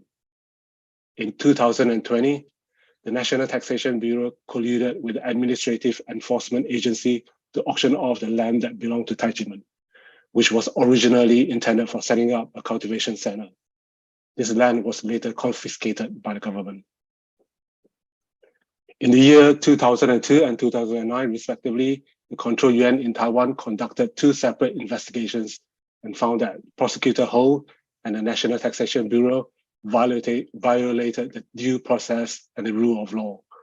In the 3rd Human Rights Protection Summary Report, published in 2005, the Control Yuan, published by the Control Yuan, this is one of the key case studies for human rights protection. In my opinion, the ongoing injustice of Taijimen taxation case is related to the authoritarian mindset of the government. Just a few days ago, one of the news headlines in Taiwan is related to the tax revenue. The collected amount is far more than expected, and it is more than 400 billion Taiwanese dollars, which is around 13 billion United States dollars. Unlike other governments such as Singapore, Hong Kong, and Korea, Taiwan will not refund this surplus to their citizens. With my limited knowledge, a government should work as a non-profit organization and should not keep any extra revenue generated. They should act as a guardian, as the money rightfully belongs to all the citizens. On another note, there is also a systemic issue relating to taxation bonus.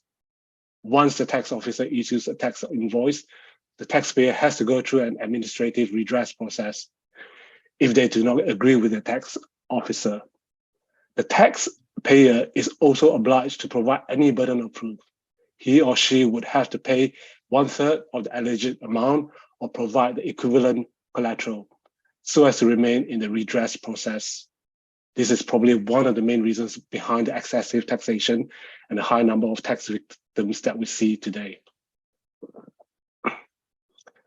Democratic government should serve its citizens, do its best to care for its citizens. Only an authoritarian government would think that they are able to stand above their citizens. They have the power to do what they want and not what the citizens need. Such instances of excessive tax revenues have been practiced for many years in Taiwan, except in 2020 due to the COVID pandemic. In most cases, the tax authority keeps all the excessive money, and in my opinion, this is a mindset of the aristocracy because they view themselves as the authority with a higher power and felt that they can collect the tax as and when they want. Although the Taiwanese government abandoned the martial law in 1987, the attitude of the government officials still remain unchanged. Sad to say, there is still a long way for Taiwan to transit into true democracy. Solidarity is fundamental to a nation's democracy, stability, and prosperity. To build Taiwan's values in solidarity, the government should take action to rectify all the injustice. They should and must restore Taijimen's reputation and return the land that they rightfully own. The government should also implement legal and tax reform to make the system fair and transparent, to limit the power of discretion, to modernize its administrative procedures to prevent any violation of due process, and to make disciplinary actions against these rogue officials. Only when the government is determined to do the right thing, then they will be able to regain trust from its people. Thus, we will be able to build a society of solidarity, harmony, and peace. Thank you.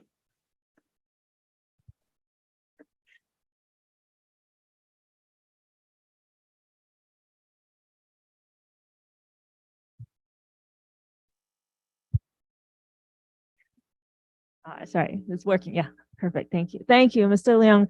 I love the idea of reflecting on our actions and the idea of balance between human and nature.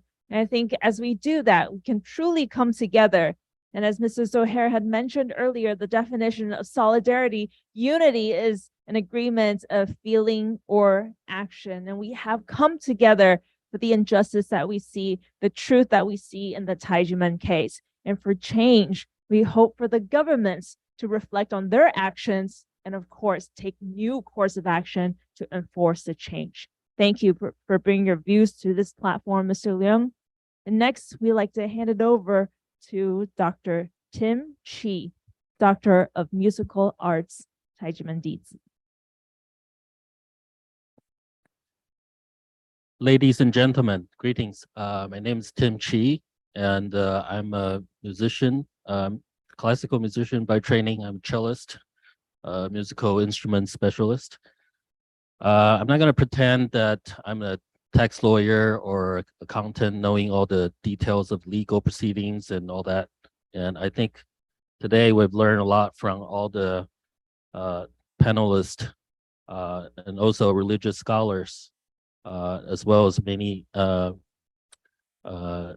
lawyers. And I think there's something I could say that I'm Taijimen Dizi for since 2014. I've learned a lot from Shifu, and Taijimen has helped me regain my physical health and also helped me in my mental health as well as spiritual health. So I'm very honored today to join this special panel discussion from Los Angeles. Now, I'd like to point out in Taijimen, we'll only speak the truth. So there's a quote I'd like to begin with. This is a quote from Alexander Solzhenitsyn. He's a Nobel Literature Prize winner in 1970. So he says, "One word of truth outweighs the world." Okay, I would like to briefly translate this in Chinese. 所以这句话是亚历山大索尔尼辛，诺贝尔文学奖1970年的得主，他讲了一句话，他说：“一句真话比整个世界的分量还重。” Okay, so I like to begin today's talk with that quote. And now, today is a very special day for Taijimen. It is the 26th anniversary of the illegal persecution of Taijimen Qigong Academy by the Taiwanese judicial system and the Taiwanese taxation bureau. While we treasure certain democratic values and freedom today in Taiwan, yet we must not forget there are still many cases of injustice in Taiwan that deserve to be redressed. Unbelievably, the 1219 Taijimen taxation case remains unresolved for 26 years. It has transcended from a taxation case into a human rights case. This is a major disgrace and huge injustice for Taijimen and for Taiwan. Democracy and freedom must be based on basic human rights, which are the foundations of our existence. We believe that human rights, the rights of the people, are above everything else, above the kings and queens, above powerful governments, political parties, and wealthy corporations, as they are the basis of constitutional laws. They define our identities and our purposes. Many countries find various ways to express this importance of human rights in their laws. In Taiwan, the constitutional laws were enacted to protect the rights of the people. Article 13 specifically protects the rights of the people to practice religion. And in the United States, the Bill of Rights was written into the US Constitution as 10 amendments, which states clearly the rights to practice religion, freedom of speech, First Amendment, and due process of the law, 14th Amendment. And in the United Nations, the Universal Declaration of Human Rights was passed in Resolution 217 of the General Assembly in Paris in 1948. In this important UN declaration, Article 18 states, everyone has the right to freedom of thought, conscience, and religion. This right includes freedom to change his religion or belief, his or hers, okay? And freedom, either alone or in community with others and in public or private, to manifest his religion or hers or belief in teaching, practice, worship, and observance. While the UN Article 18 is not a law per se, nonetheless, it became the basis of many countries' constitutional laws. It is of paramount importance to discern these human rights developments in the modern time on a global scale. In light of the aforementioned Taiwan and US constitutional laws, as well as the United Nations Universal Declaration of Human Rights, we can better understand the 1219 Tai Chi-men case. Despite multiple not guilty court rulings and appeals from legal scholars and human rights activists at home and abroad, the 1219 Tai Chi-men case remains to be properly repealed and redressed by the Taiwan government. During the past 26 years, thorough investigations, re-examinations of the 1219 Tai Chi-men case revealed that Tai Chi-men is not alone in being wrongly accused of tax evasion, wrongly persecuted as a result, even after exoneration by higher courts. The laws that are supposed to protect the rights of the people continue to be violated and overlooked, sometimes even ridiculed by certain corrupt officials.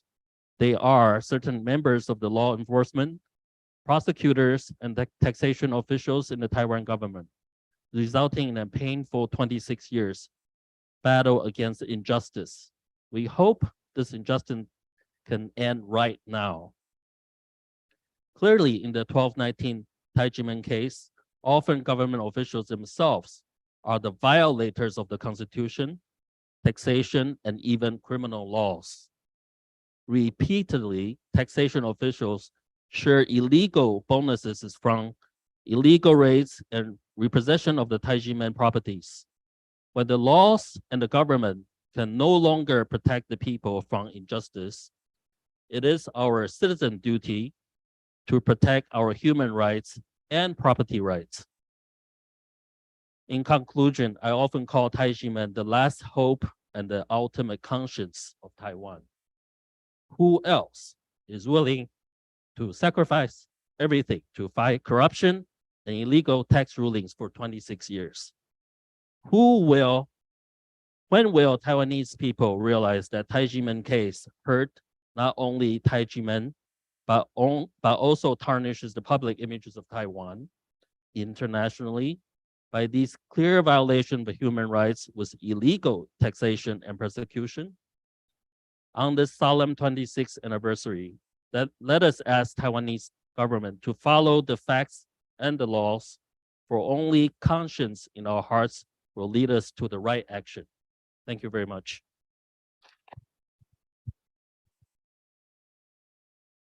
Thank you, Tim, for the comments today. And I love your conclusion on the idea of hope. And as we see with the design of the poster today, we are looking forward towards the right direction with hope, and it aligns with today's declaration of the International Day Against Judicial and Tax Persecution by State Power. 26 years of a case that was false from the beginning, and they were able to drag it on until today. As the chairman, Professor Chen Zhilong of Taiwan Association of Financial Criminal Law Study had mentioned, it was fake from the beginning. And I wonder why they've been able to do this. And we draw back to what Dr. Hong was saying earlier. The absence of bloodshed does not mean the absence of pain. And I know many of the Tai Chi-men Dizi who were old enough to understand all the emotions that went through in 1996, especially on the night of December 19th or throughout those months. I know many of you here were there. Know that there was pain. And even though Dr. Hong continued to lead us towards the path of love and peace, does not mean that no one suffered throughout this. So we want these voices to be spoken around the world so no one else has to suffer the same subtle pains that people often disregard. So thank you once again, Dr. Tim Chi. Next, we'd like to welcome Mr. Brad Lowe, application engineer of the semiconductor industry. Welcome. Thank you, Judy. Hello, everyone. This is Brad Lowe. I'm the application engineer in the semiconductor industry. And I joined Tai Chi-men Qigong Academy when I was 11. I learned from Shifu Dr. Hong Daozhi how to always be grateful and positive thinking and do things with your conscience. In 2018, I started to live in United States because the work need. This wisdom helped me to overcome several difficulties at work and helped me to survive in such highly competitive workplace. My parents are in good health because practice Qigong in Taijiman, so that I can settle down my work in the United States and don't worry too much about the health of my parents. These are the greatest support for my work. 1 year after I joined Taijiman, the Taijiman task case happened. Taijiman Qigong Academy suffered a lot of injustice throughout the process. After experiencing this process, I gradually began to understand the Taiwan tax law. Even through my understanding the tax law, I saw that Taiwan's administrative power does not have an effective check and balance mechanism. Taiwan government claims that administration, judiciary, and supervision check and balance each other. But in the case of Taijiman, even though the court has demonstrated Taijiman's innocence, the control yuan also investigate violation by prosecutors and had correct failure in the taxation agency. However, the administrative agency, the National Taxation Bureau, still determined that the envelope as tuition fee based on endowment that has been abolished by the court, and continuously issue tax bill to Taijiman. Many experts and scholars have pointed out the fallacy of this tax bill and suggest to correction. Taijiman brothers and sisters protest more than 10 years, but no correct response given by the administrative agency. By the end of 2019, the National Taxation Bureau finally corrected the wrong tax return for 5 years. At that time, I saw that the persistence over these years had finally paid off. But at the same time, the government still kept an annual tax return on the same nature and has not revoked it according to law. Unexpectedly, in 2020, the government used this tax bill as a basis to illegally and forcibly auction off the Holy Land of Taijiman. This is a very sad result. Administrative power should protect people's property and freedom according to the law, and not be used as a tool to persecute people. When Taijiman's land was forcibly auctioned, I was in the United States. Taijiman brothers and sisters protest in front of the National Taxation Bureau and the administrative office every day. I'm very proud and sad in my heart when I'm watching the protest on the live stream. What made me proud is that I see brothers and sisters and some of Taiwanese people stand out to defend their properties. And what made me sad is most of the brothers and sisters who participate in this protest have jobs and families and have their own financial pressure. I have a family recently, and I have 2 children now. So now I know very well that financial burden of supporting the family is not easy. And it's not easy to ask for a large number of leave if you are working in Taiwan. In order to defend the homeland of Taijiman, brothers and sisters must often ask for leave from the company just to fight for that glimmer of hope. I was also a member of the protester for Taijiman case when I was in Taiwan. I'm very clear about how much persistence and time is required to express the protest, unless it triggers huge public opinion and make the government feel pressure. Otherwise, this effort will often only get a perfunctory response. Instead, those Taiwanese officials sitting in the office try to meet the expectation of their superiors, enforce the land auction against their conscience. Even the auction process does not conform to the administrative procedures. They just want to sell Taijimen's land as soon as possible. While they do that, I think they are trying to deliver one message. That message is, as long as our government wants to do it, all laws and regulation will stand aside. In my understanding, currently, Taiwan is not a country rule of law. The Taijimen false case is not a single case in Taiwan, but a common occurrence. Unfortunately, Taiwanese do not like conflict, and they are afraid of more serious political persecutions.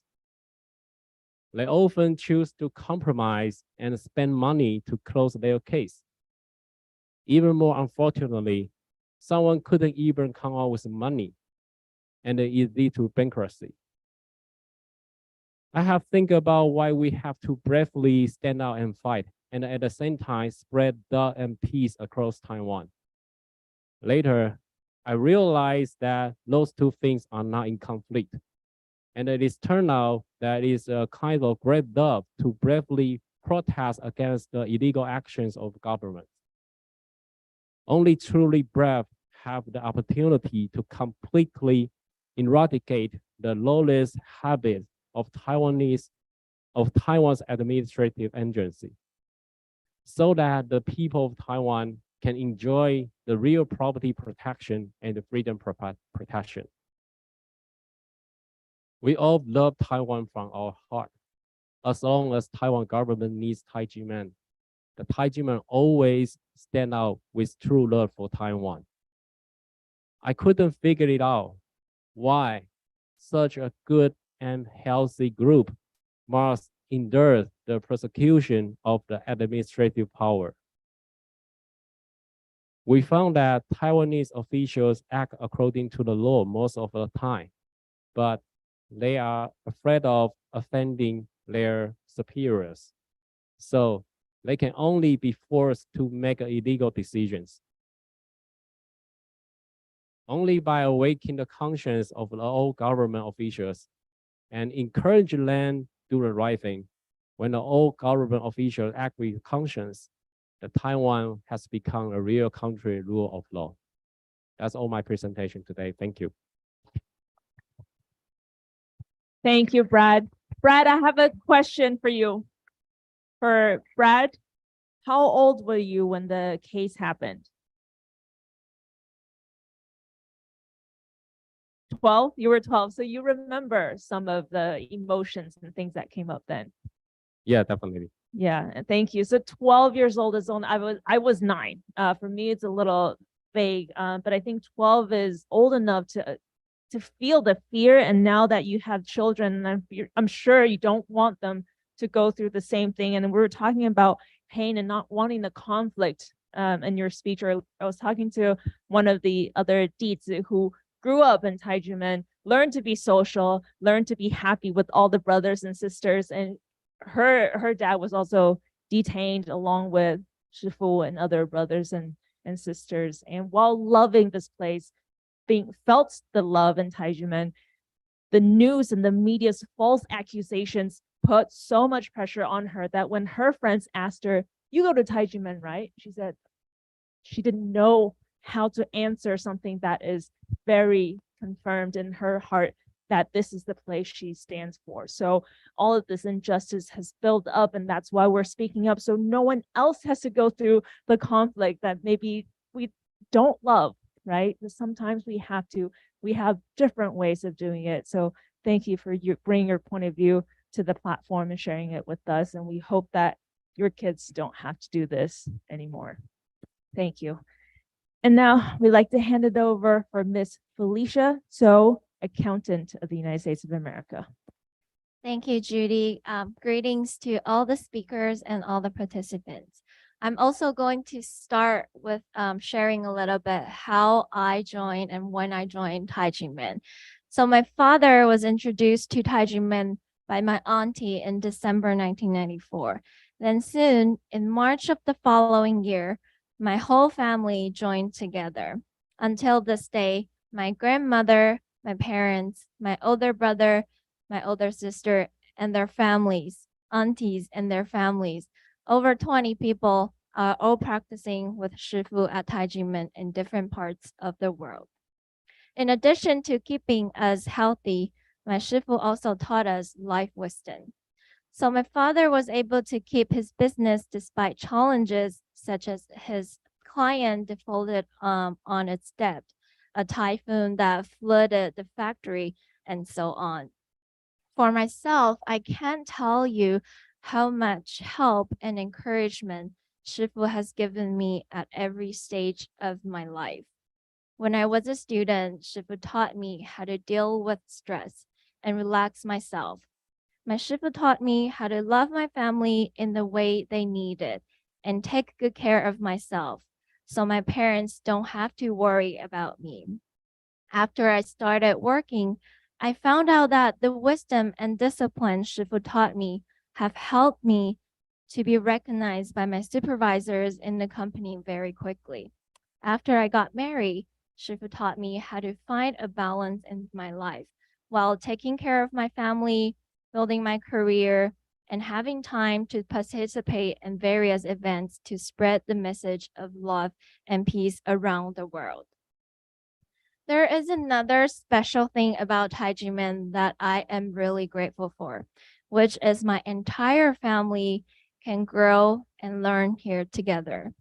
At Taiji Men, I saw my parents learning, growing, improving, which made me respect them even more and taught me that no one is perfect, no matter what age you are. We should respect each other and learn to encourage each other. Just like Shifu told me, everyone is like a good book. We can all learn something from each other. Individuals, families, communities, government agencies, societies, and countries are not perfect.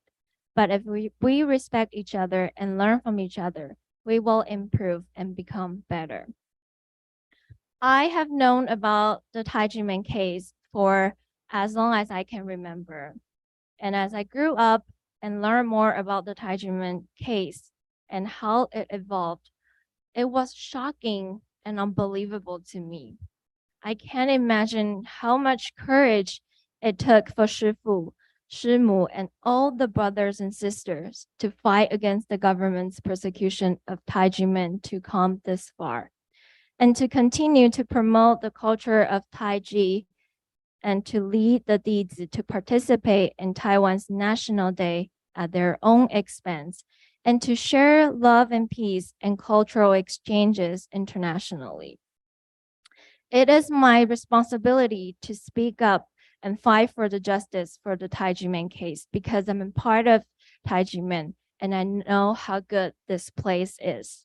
But in the beginning, I didn't know that Taiji Men's persistence for justice in the Taiji Men case would help others in Taiwan.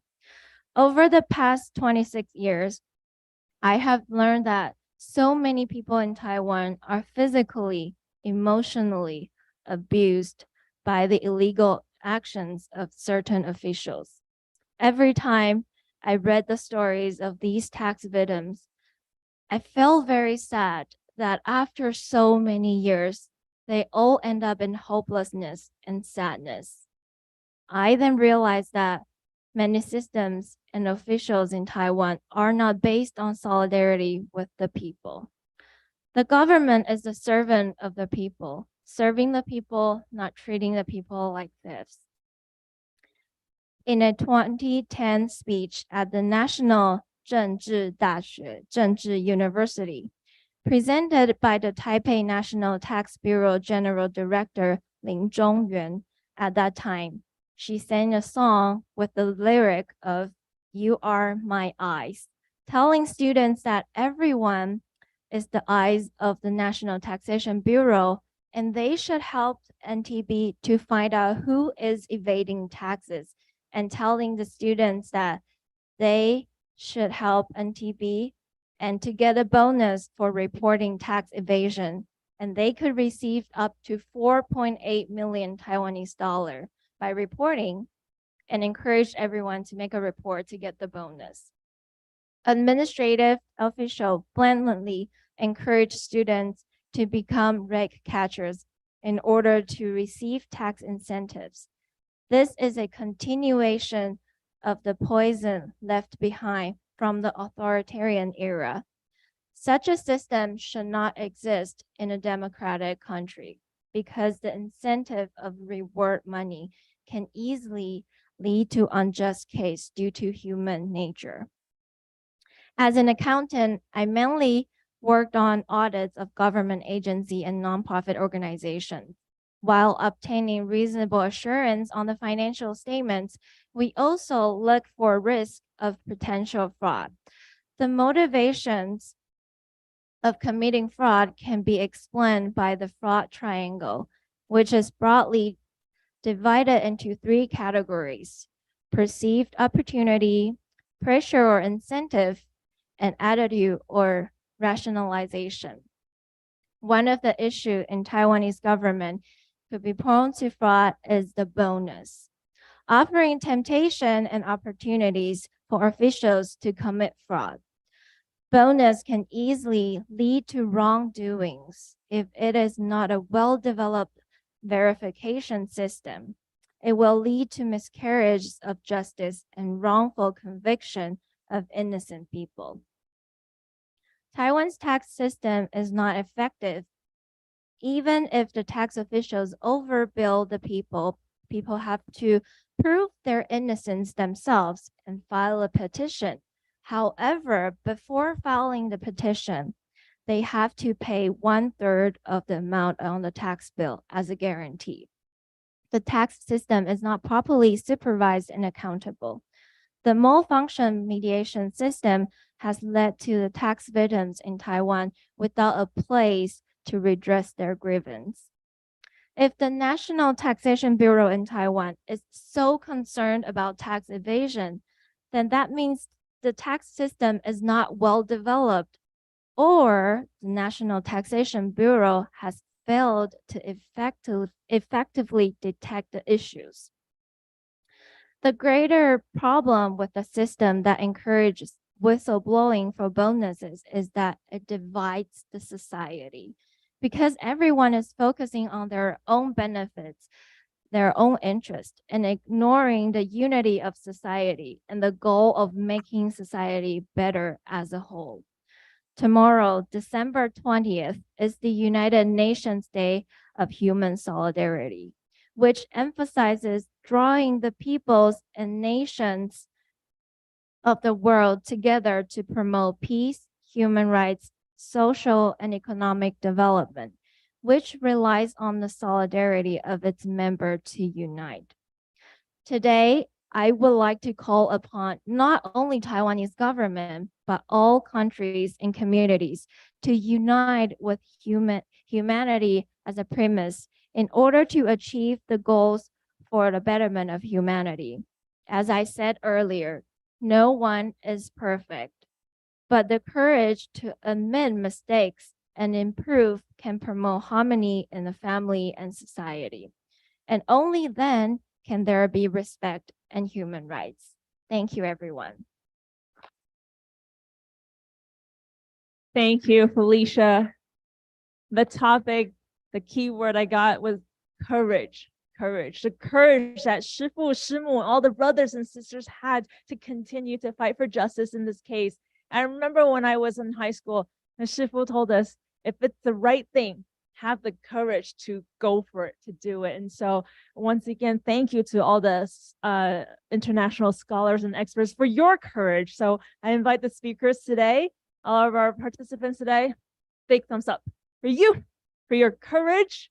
And next, a big round of applause for yourselves, all of you, for standing up for courage, and for our online international scholars and experts. Big round of applause. Thank you for your courage.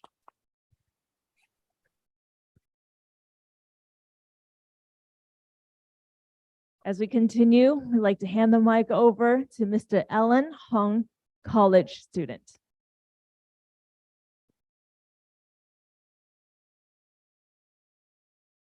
Hello, everyone. I am Alan Hung, an undergraduate college student and a Taijimen Dizi.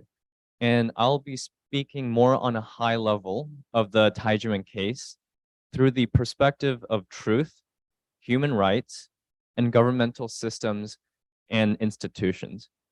I believe that it is very important for someone in a position who leads investigations to be open towards the possibility of evidence that comes from that investigation. A prosecutor should not base their decision of whether or not someone is guilty based upon arbitrary feelings or hidden incentives. And the process itself should follow due process and the rule of law.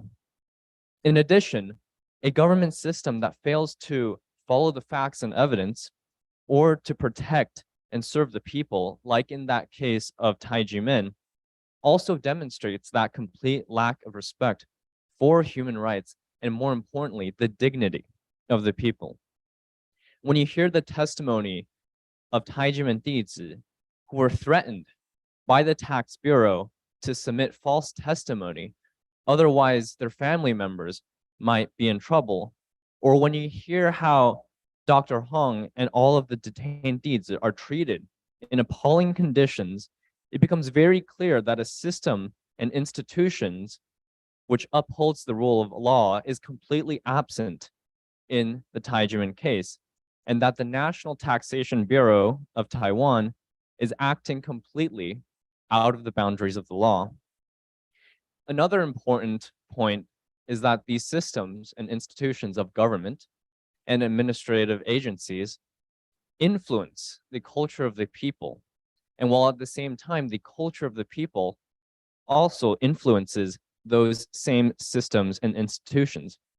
And when there exists a system in which officials, individual officials within the government, are not held accountable for their violations of the human rights of other individuals within society, this reinforces a culture of contempt, which continues to allow for that detachment of the government and of the people.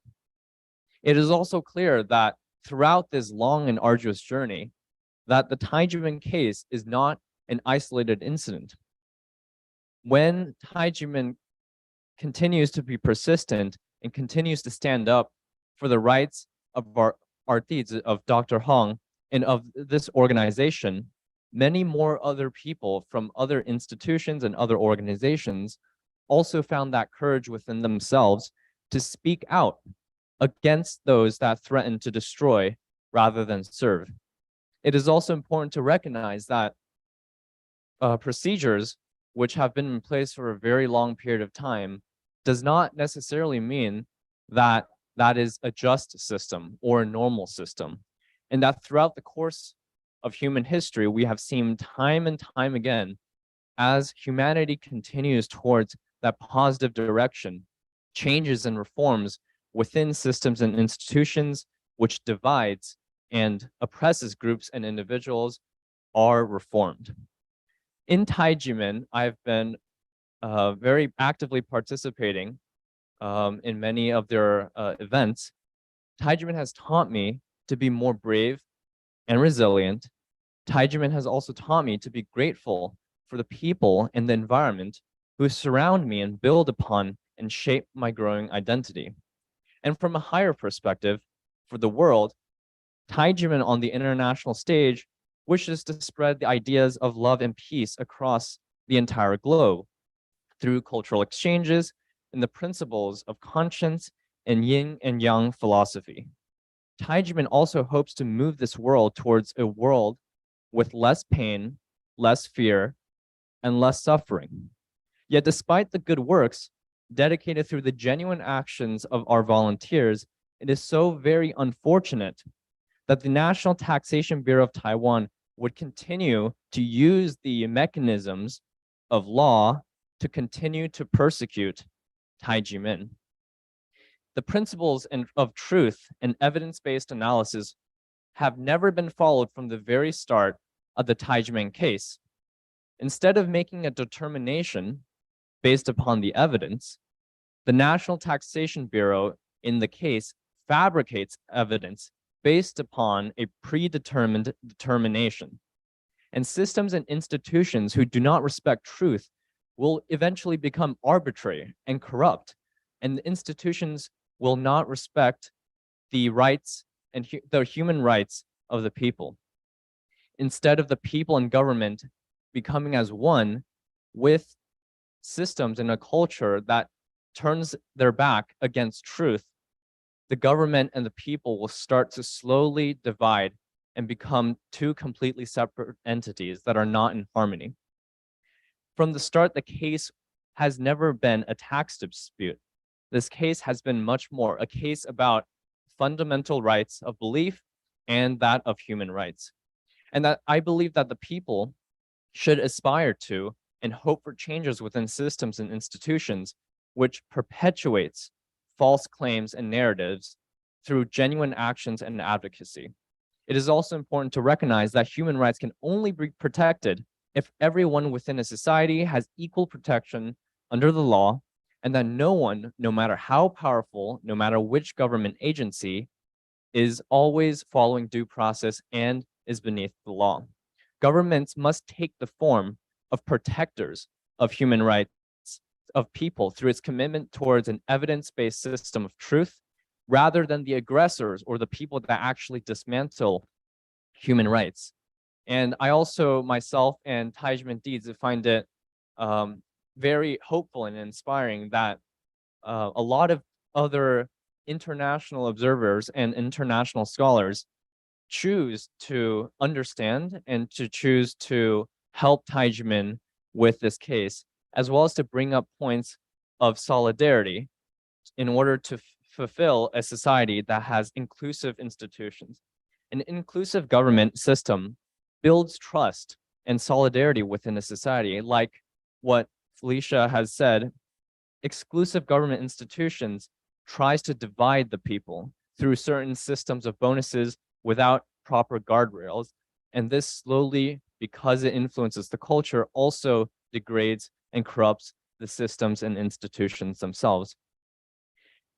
And while the journey of Taijimen has been filled with so many trials and tribulations, the people within the organization sacrifice so much of their own goals and their own ambitions, or put off a lot of their own goals and ambitions from all walks of life, whether they're young or old. I believe that despite these difficulties and challenges, Taijimen is able to stand up for and advocate for those dormant aspirations of the people of this world. And that is something that, with the conscience, courage, solidarity, and empathy within our hearts, this world can continue to move forward towards a direction of positivity and a direction not of division, but of unity. Thank you, everyone.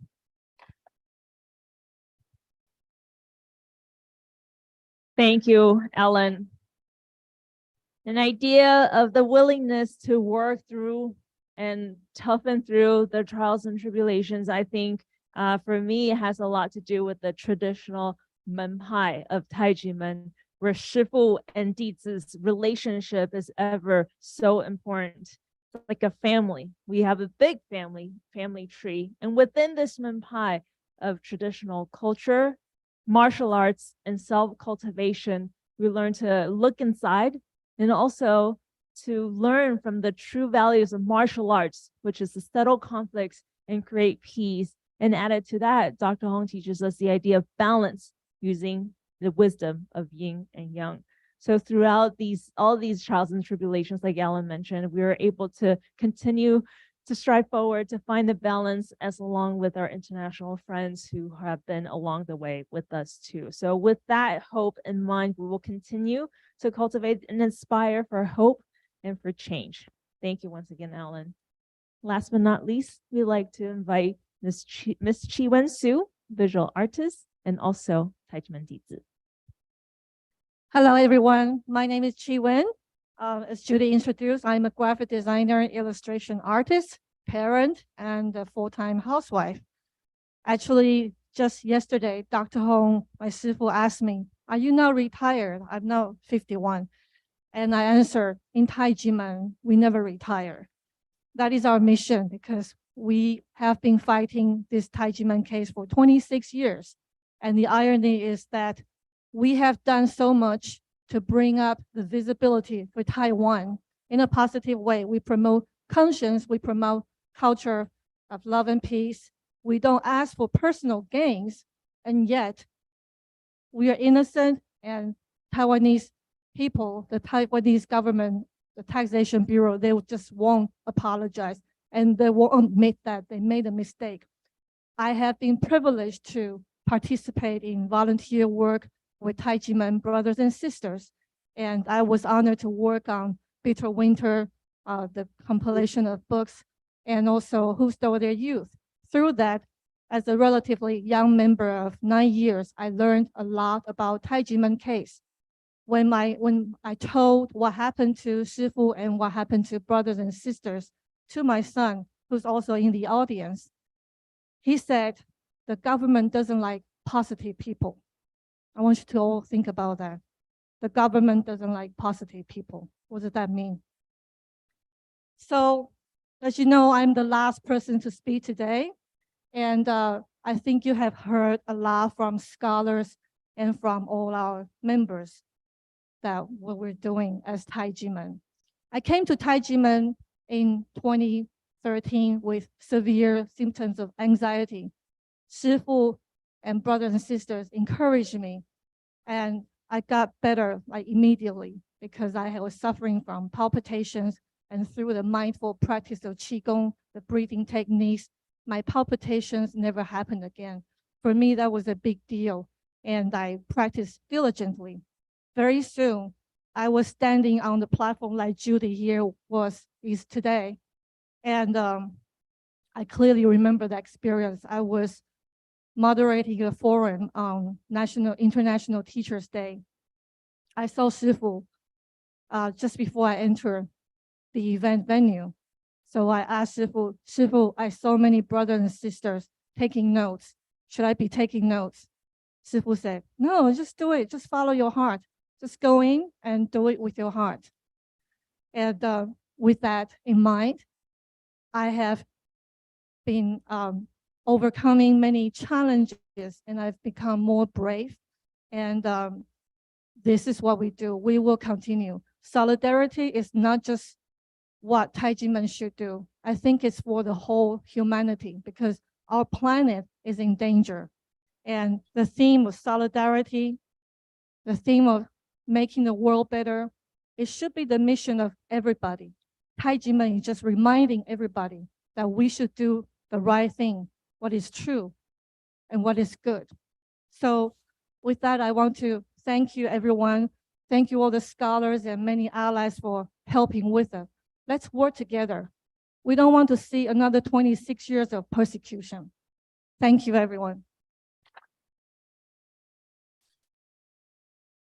Thank you, Chi Wen, for your comments. I remember when Chi Wen first started practicing Qigong, and she shared with us her tremendous effects of simple practice of Qigong. And we welcome all of our friends around the world too. If you're ever in California, be sure to visit us. We have created a family here as well with our Shifu, Shimu, all the brothers and sisters in the big family with the idea of being and young, power, gentle, all of these wisdom or we have in our hearts. You do too. This is what we can hold on to continue on this path for love, for peace, for conscience and justice. And these are not just simple words we hear every day, but when put into action, they're amazing.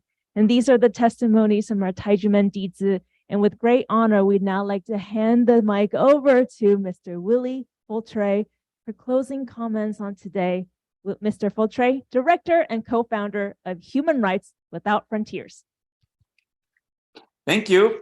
Thank you very much. I am here in Brussels, so very far away from California.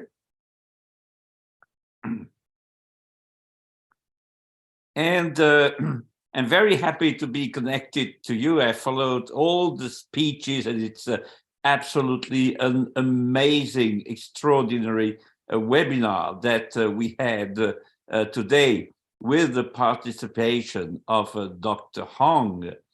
And as it is the habit at the end of such rich webinars, it's time to summarize, if I can use that word, the amazing contributions of all the speakers of our webinar.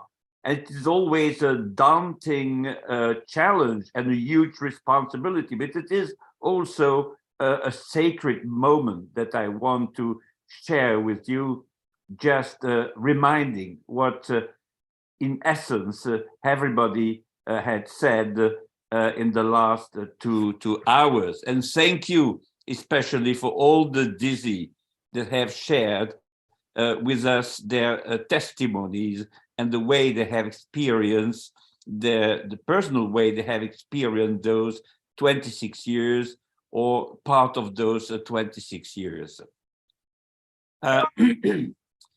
Sorry. So we are here for two important dates, in fact, the 19th and the 20th of December, two consecutive days that have special significance for Taijimen.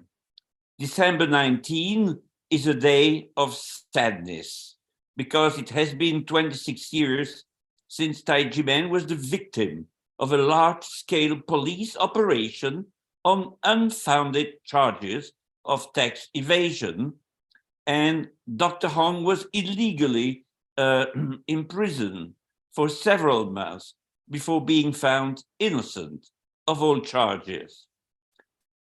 On the other side, December 20 is UN Day of Solidarity, and December 20 puts a balm on the hearts of Taijimen and the Dizzy because in the midst of their misfortune, they have directly experienced an ongoing solidarity movement, transnational movement, as we can see today and many other times before, in Taiwan and abroad, against a despicable injustice unleashed by a prosecutor.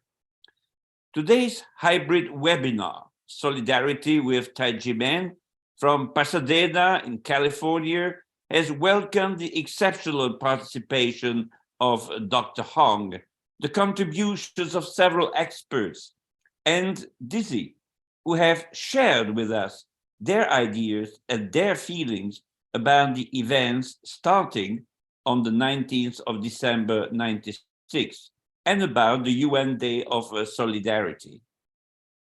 Dr. Hong has opened this webinar by declaring this day the International Day Against Judicial and Tax Persecution by State Power, to honor the victims around the world whose basic rights to life and cultural rights have been violated by governmental abuses of power, using and abusing judicial or tax measures as weapons. This day also serves to urge governments around the world to implement the core principles of the Universal Declaration of Human Rights, uphold human dignity, forbid public authorities from discriminating against any individual or group, protect fundamental and equitable taxpayers' rights, as well as defend cultural rights and freedom of religion, belief, and expression. The absence of bloodshed does not mean the absence of pain, Dr. Hong said, and rightfully so, because torture administered through the abuse of public power is more excruciating than sword wounds.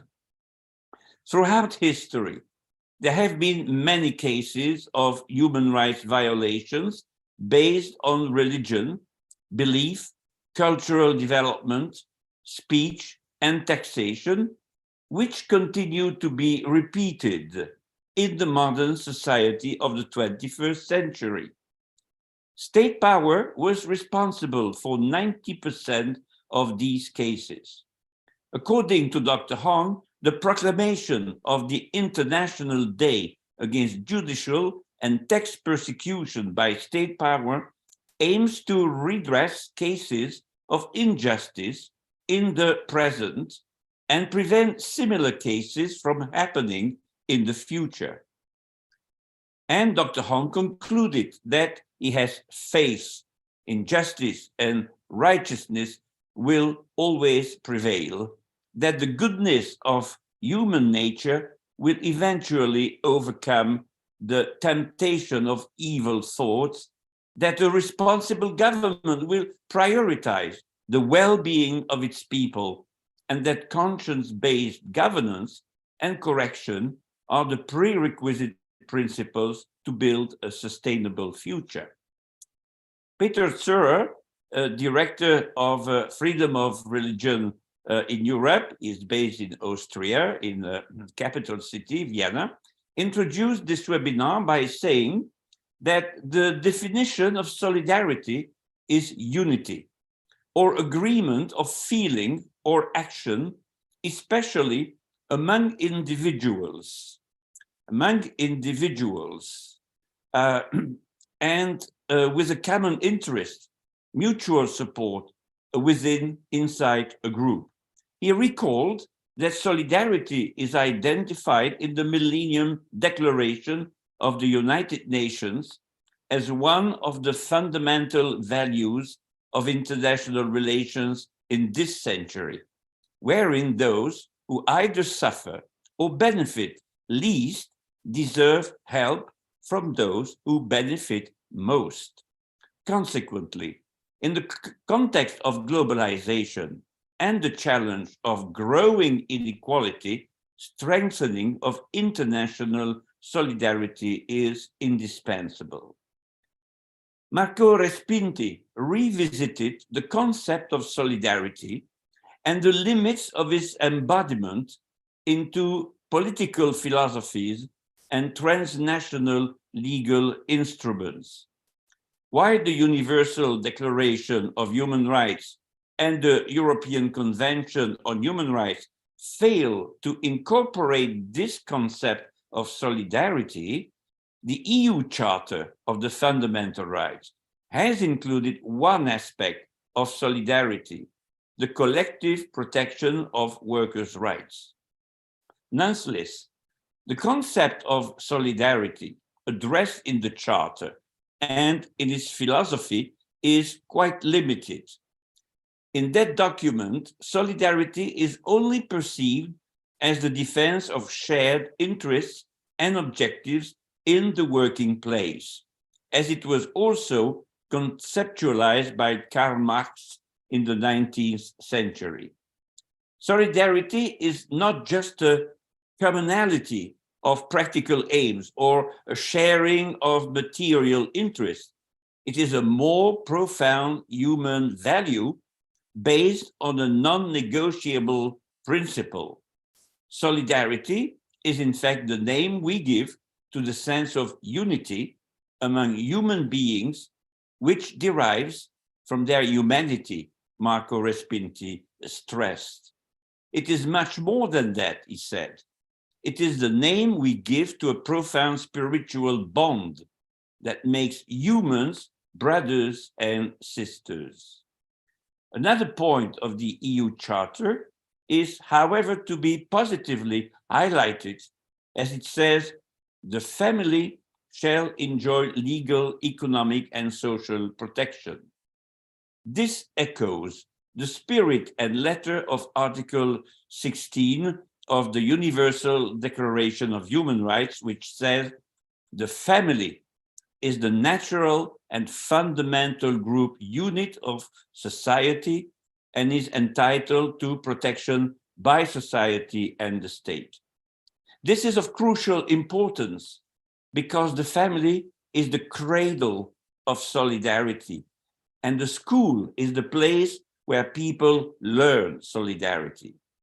The families are the constituting cells of society, and humanity is a great family.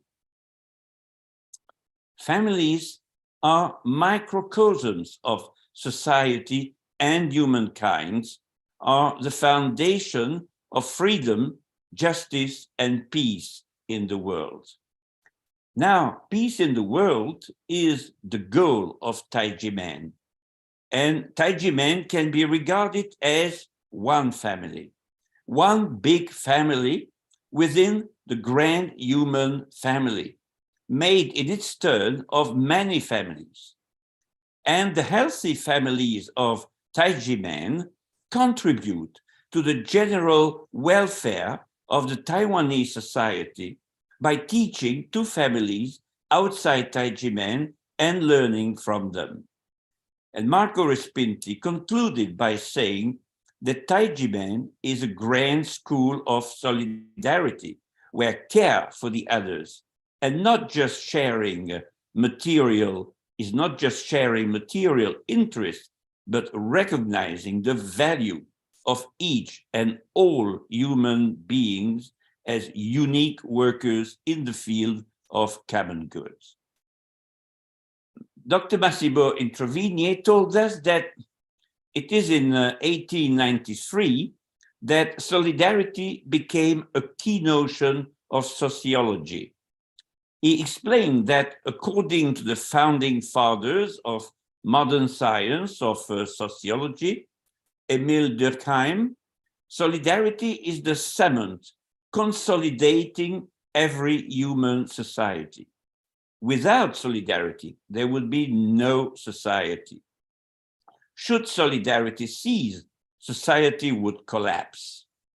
He then elaborated on two different kinds of solidarity that Durkheim called mechanic solidarity and organic solidarity, and their complementary roles in our modern societies. Talking about solidarity, Massimo Introvigne stressed that the main intuition of Dr. Hong, the founder of Taijimen, as we all know, is that the common values that can create solidarity in a highly pluralistic world and in pluralistic societies is conscience. Conscience, according to Dr. Hong, does not lead us to behave as good citizens of our countries and good world citizens. It also fuels our sense of justice and inclines us to expose corruption, two values that were egregiously betrayed by prosecutor who should have embodied in the exercise of his professional and sacred mission, but didn't do it.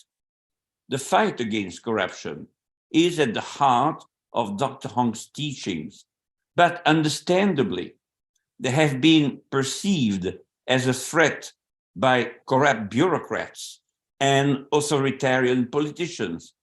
This is why on 19 December, the persecution of Taijimen and the Taijimen case started in 1996.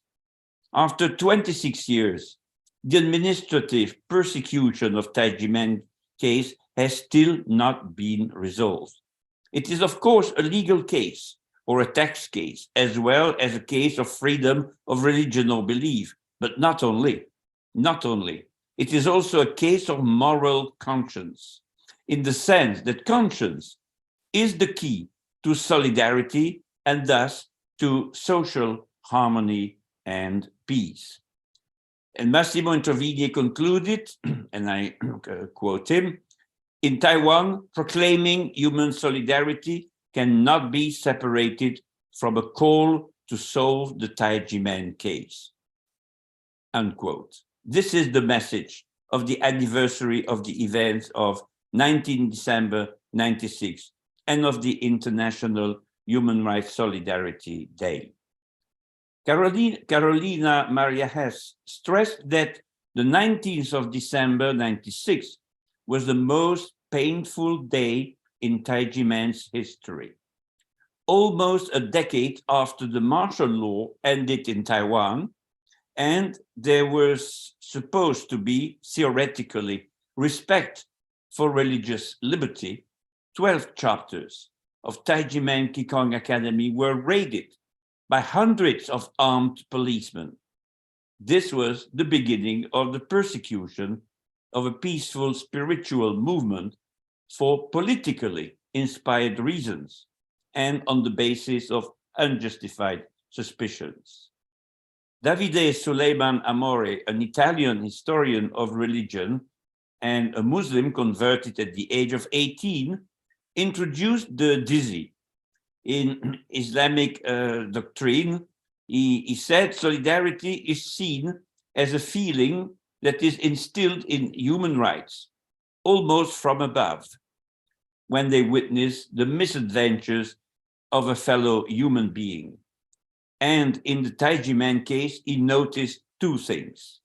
First, a chain of solidarity had been created from generation to generation until now to support Taijimen protests and their fight for justice. Second, this solidarity has also extended to foreign scholars and human rights activists from all over the world. Not only the chain resists, it gets longer and much longer day after day. I will not summarize all the excellent papers and testimonies presented by the Dizi, but I will just focus on a few points that were raised and are shared by all the Dizi, I'm sure. Bradlow, for example, complained that Taiwan's administrative power did not have an effective check and balance mechanism in the case fabricated against Taijimen, even though the court had demonstrated Taijimen's innocence, and despite the corrective work of the supervisory yuan. Leong, another Dizi, stressed that solidarity is fundamental to a nation's democracy, stability, and prosperity. To rebuild Taiwan's values in solidarity, the government should take action to rectify all the injustices. And they should and must restore Taijimen's reputation and return the land, the sacred land, that they rightfully own. Tim Shi, last Dizi I will mention, but there were many others that were also very interesting in their presentation, concluded by saying that Taijimen is, and I quote, the last hope and the ultimate conscience of Taiwan. And the Taijimen case hurts not only Taijimen, but also tarnishes the public images of Taiwan internationally. So thank you, Dr. Hong, for educating a whole generation of young Taiwanese relying on their conscience to serve their country, even by criticizing it constructively, and to serve all the Taiwanese. Thank you very much for your attention.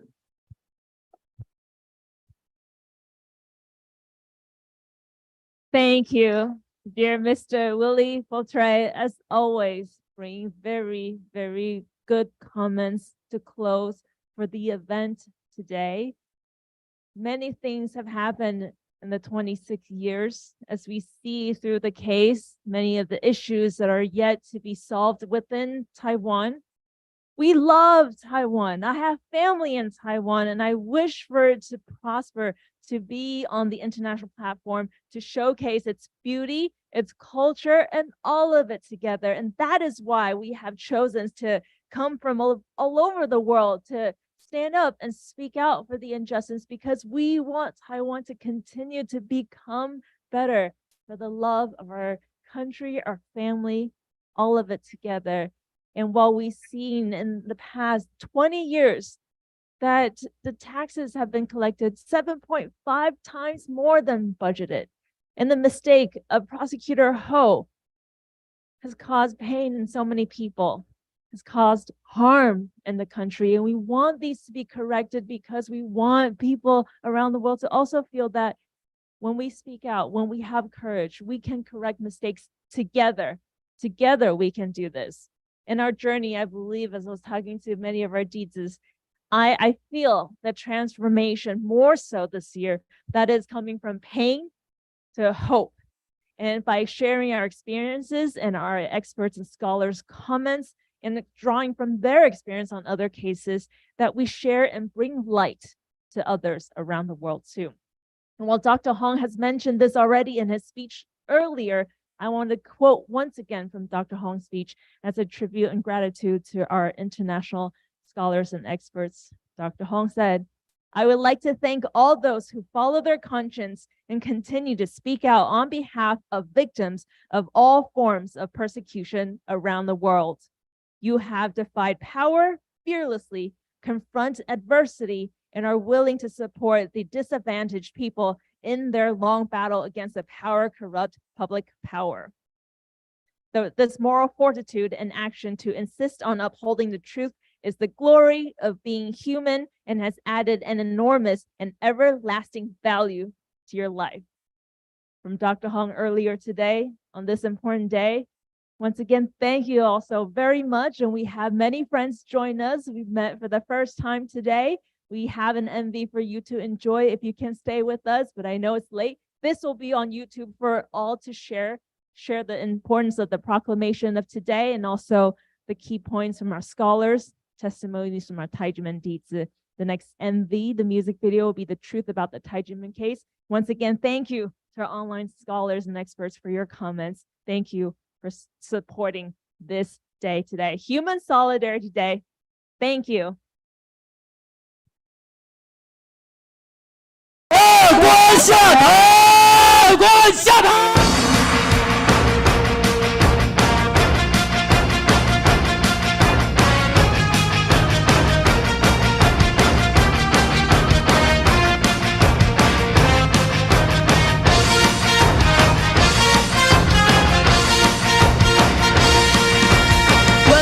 Truth about the Taijimen case. Taiwan Supreme Court found Taijimen not guilty of tax evasion or any other charges. The National Tax Bureau and the Ministry of Finance reneged on their promise to revoke the tax bill.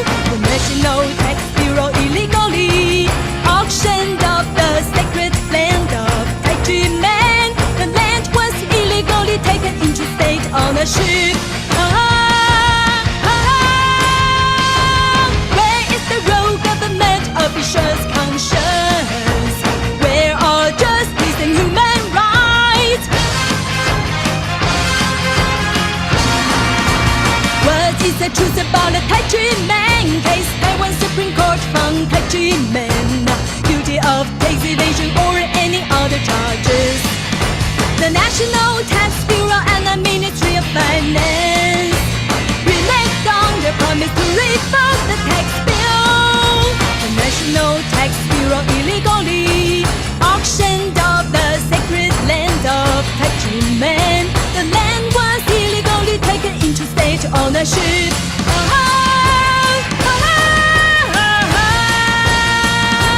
Where is the rogue government officials' conscience?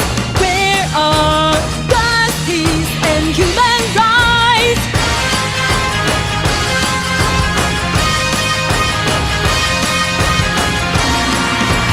What is the truth about the Taijimen case? Taiwan Supreme Court found Taijimen guilty of tax evasion or any other charges.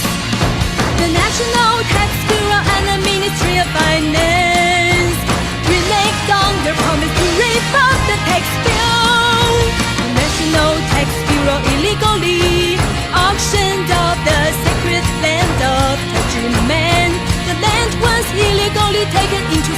on a ship.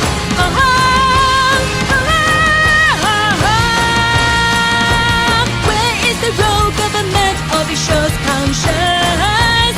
Where are justice and human rights?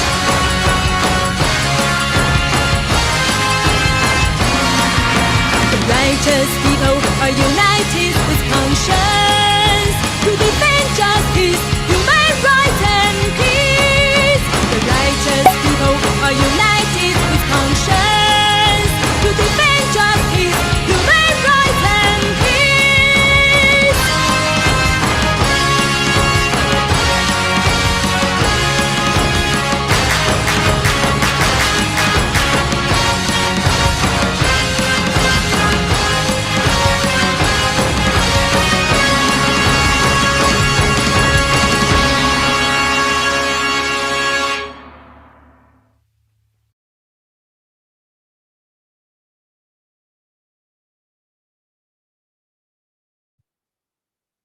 Thank you everyone for today's participation. And we actually like to take one more picture because Chi Wen was in the earlier one, right? We'll invite Chi Wen to join all the speakers once again with our international scholars and experts. If you're still around for one last picture, Dr. Hong, welcome as well for our group photo to have a wonderful conclusion of today's symposium as we look on to the future with hope, with light, and to shine upon the whole world.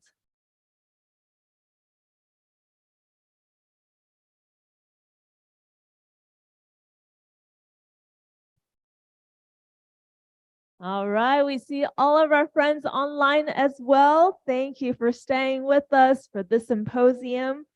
And for justice, we will continue to work together in solidarity. And so on the count of 3, we will look in first Brenda on the camera. And those of you who are online, we can see your beautiful faces as well. For justice, we continue. Ready? 1, 2, 3. Let's say for justice. 1, 2, 3. For justice. All right. Second one, let us say continue our journey for love and peace. Let's say for love and peace. On the count of 3, love and peace. 1, 2, 3. Love and peace. One more time on the camera in the back, and we will wave the whole world to show our commitment. 1, 2, 3. Love and peace. And a big wave to the whole world. We will continue to work in solidarity with our dear friends around the world. Continue for human rights for everyone. Thank you once again for opening comments from Mrs. O'Hara, closing comments from Mr. Forte, and our dear friends from videos of Mr. Respentini and video from Ms. Hess and also Mr. David Amore. Thank you. And of course, Dr. Introvigne and all of our dear friends who I may not have listed name, but I see you, we see you.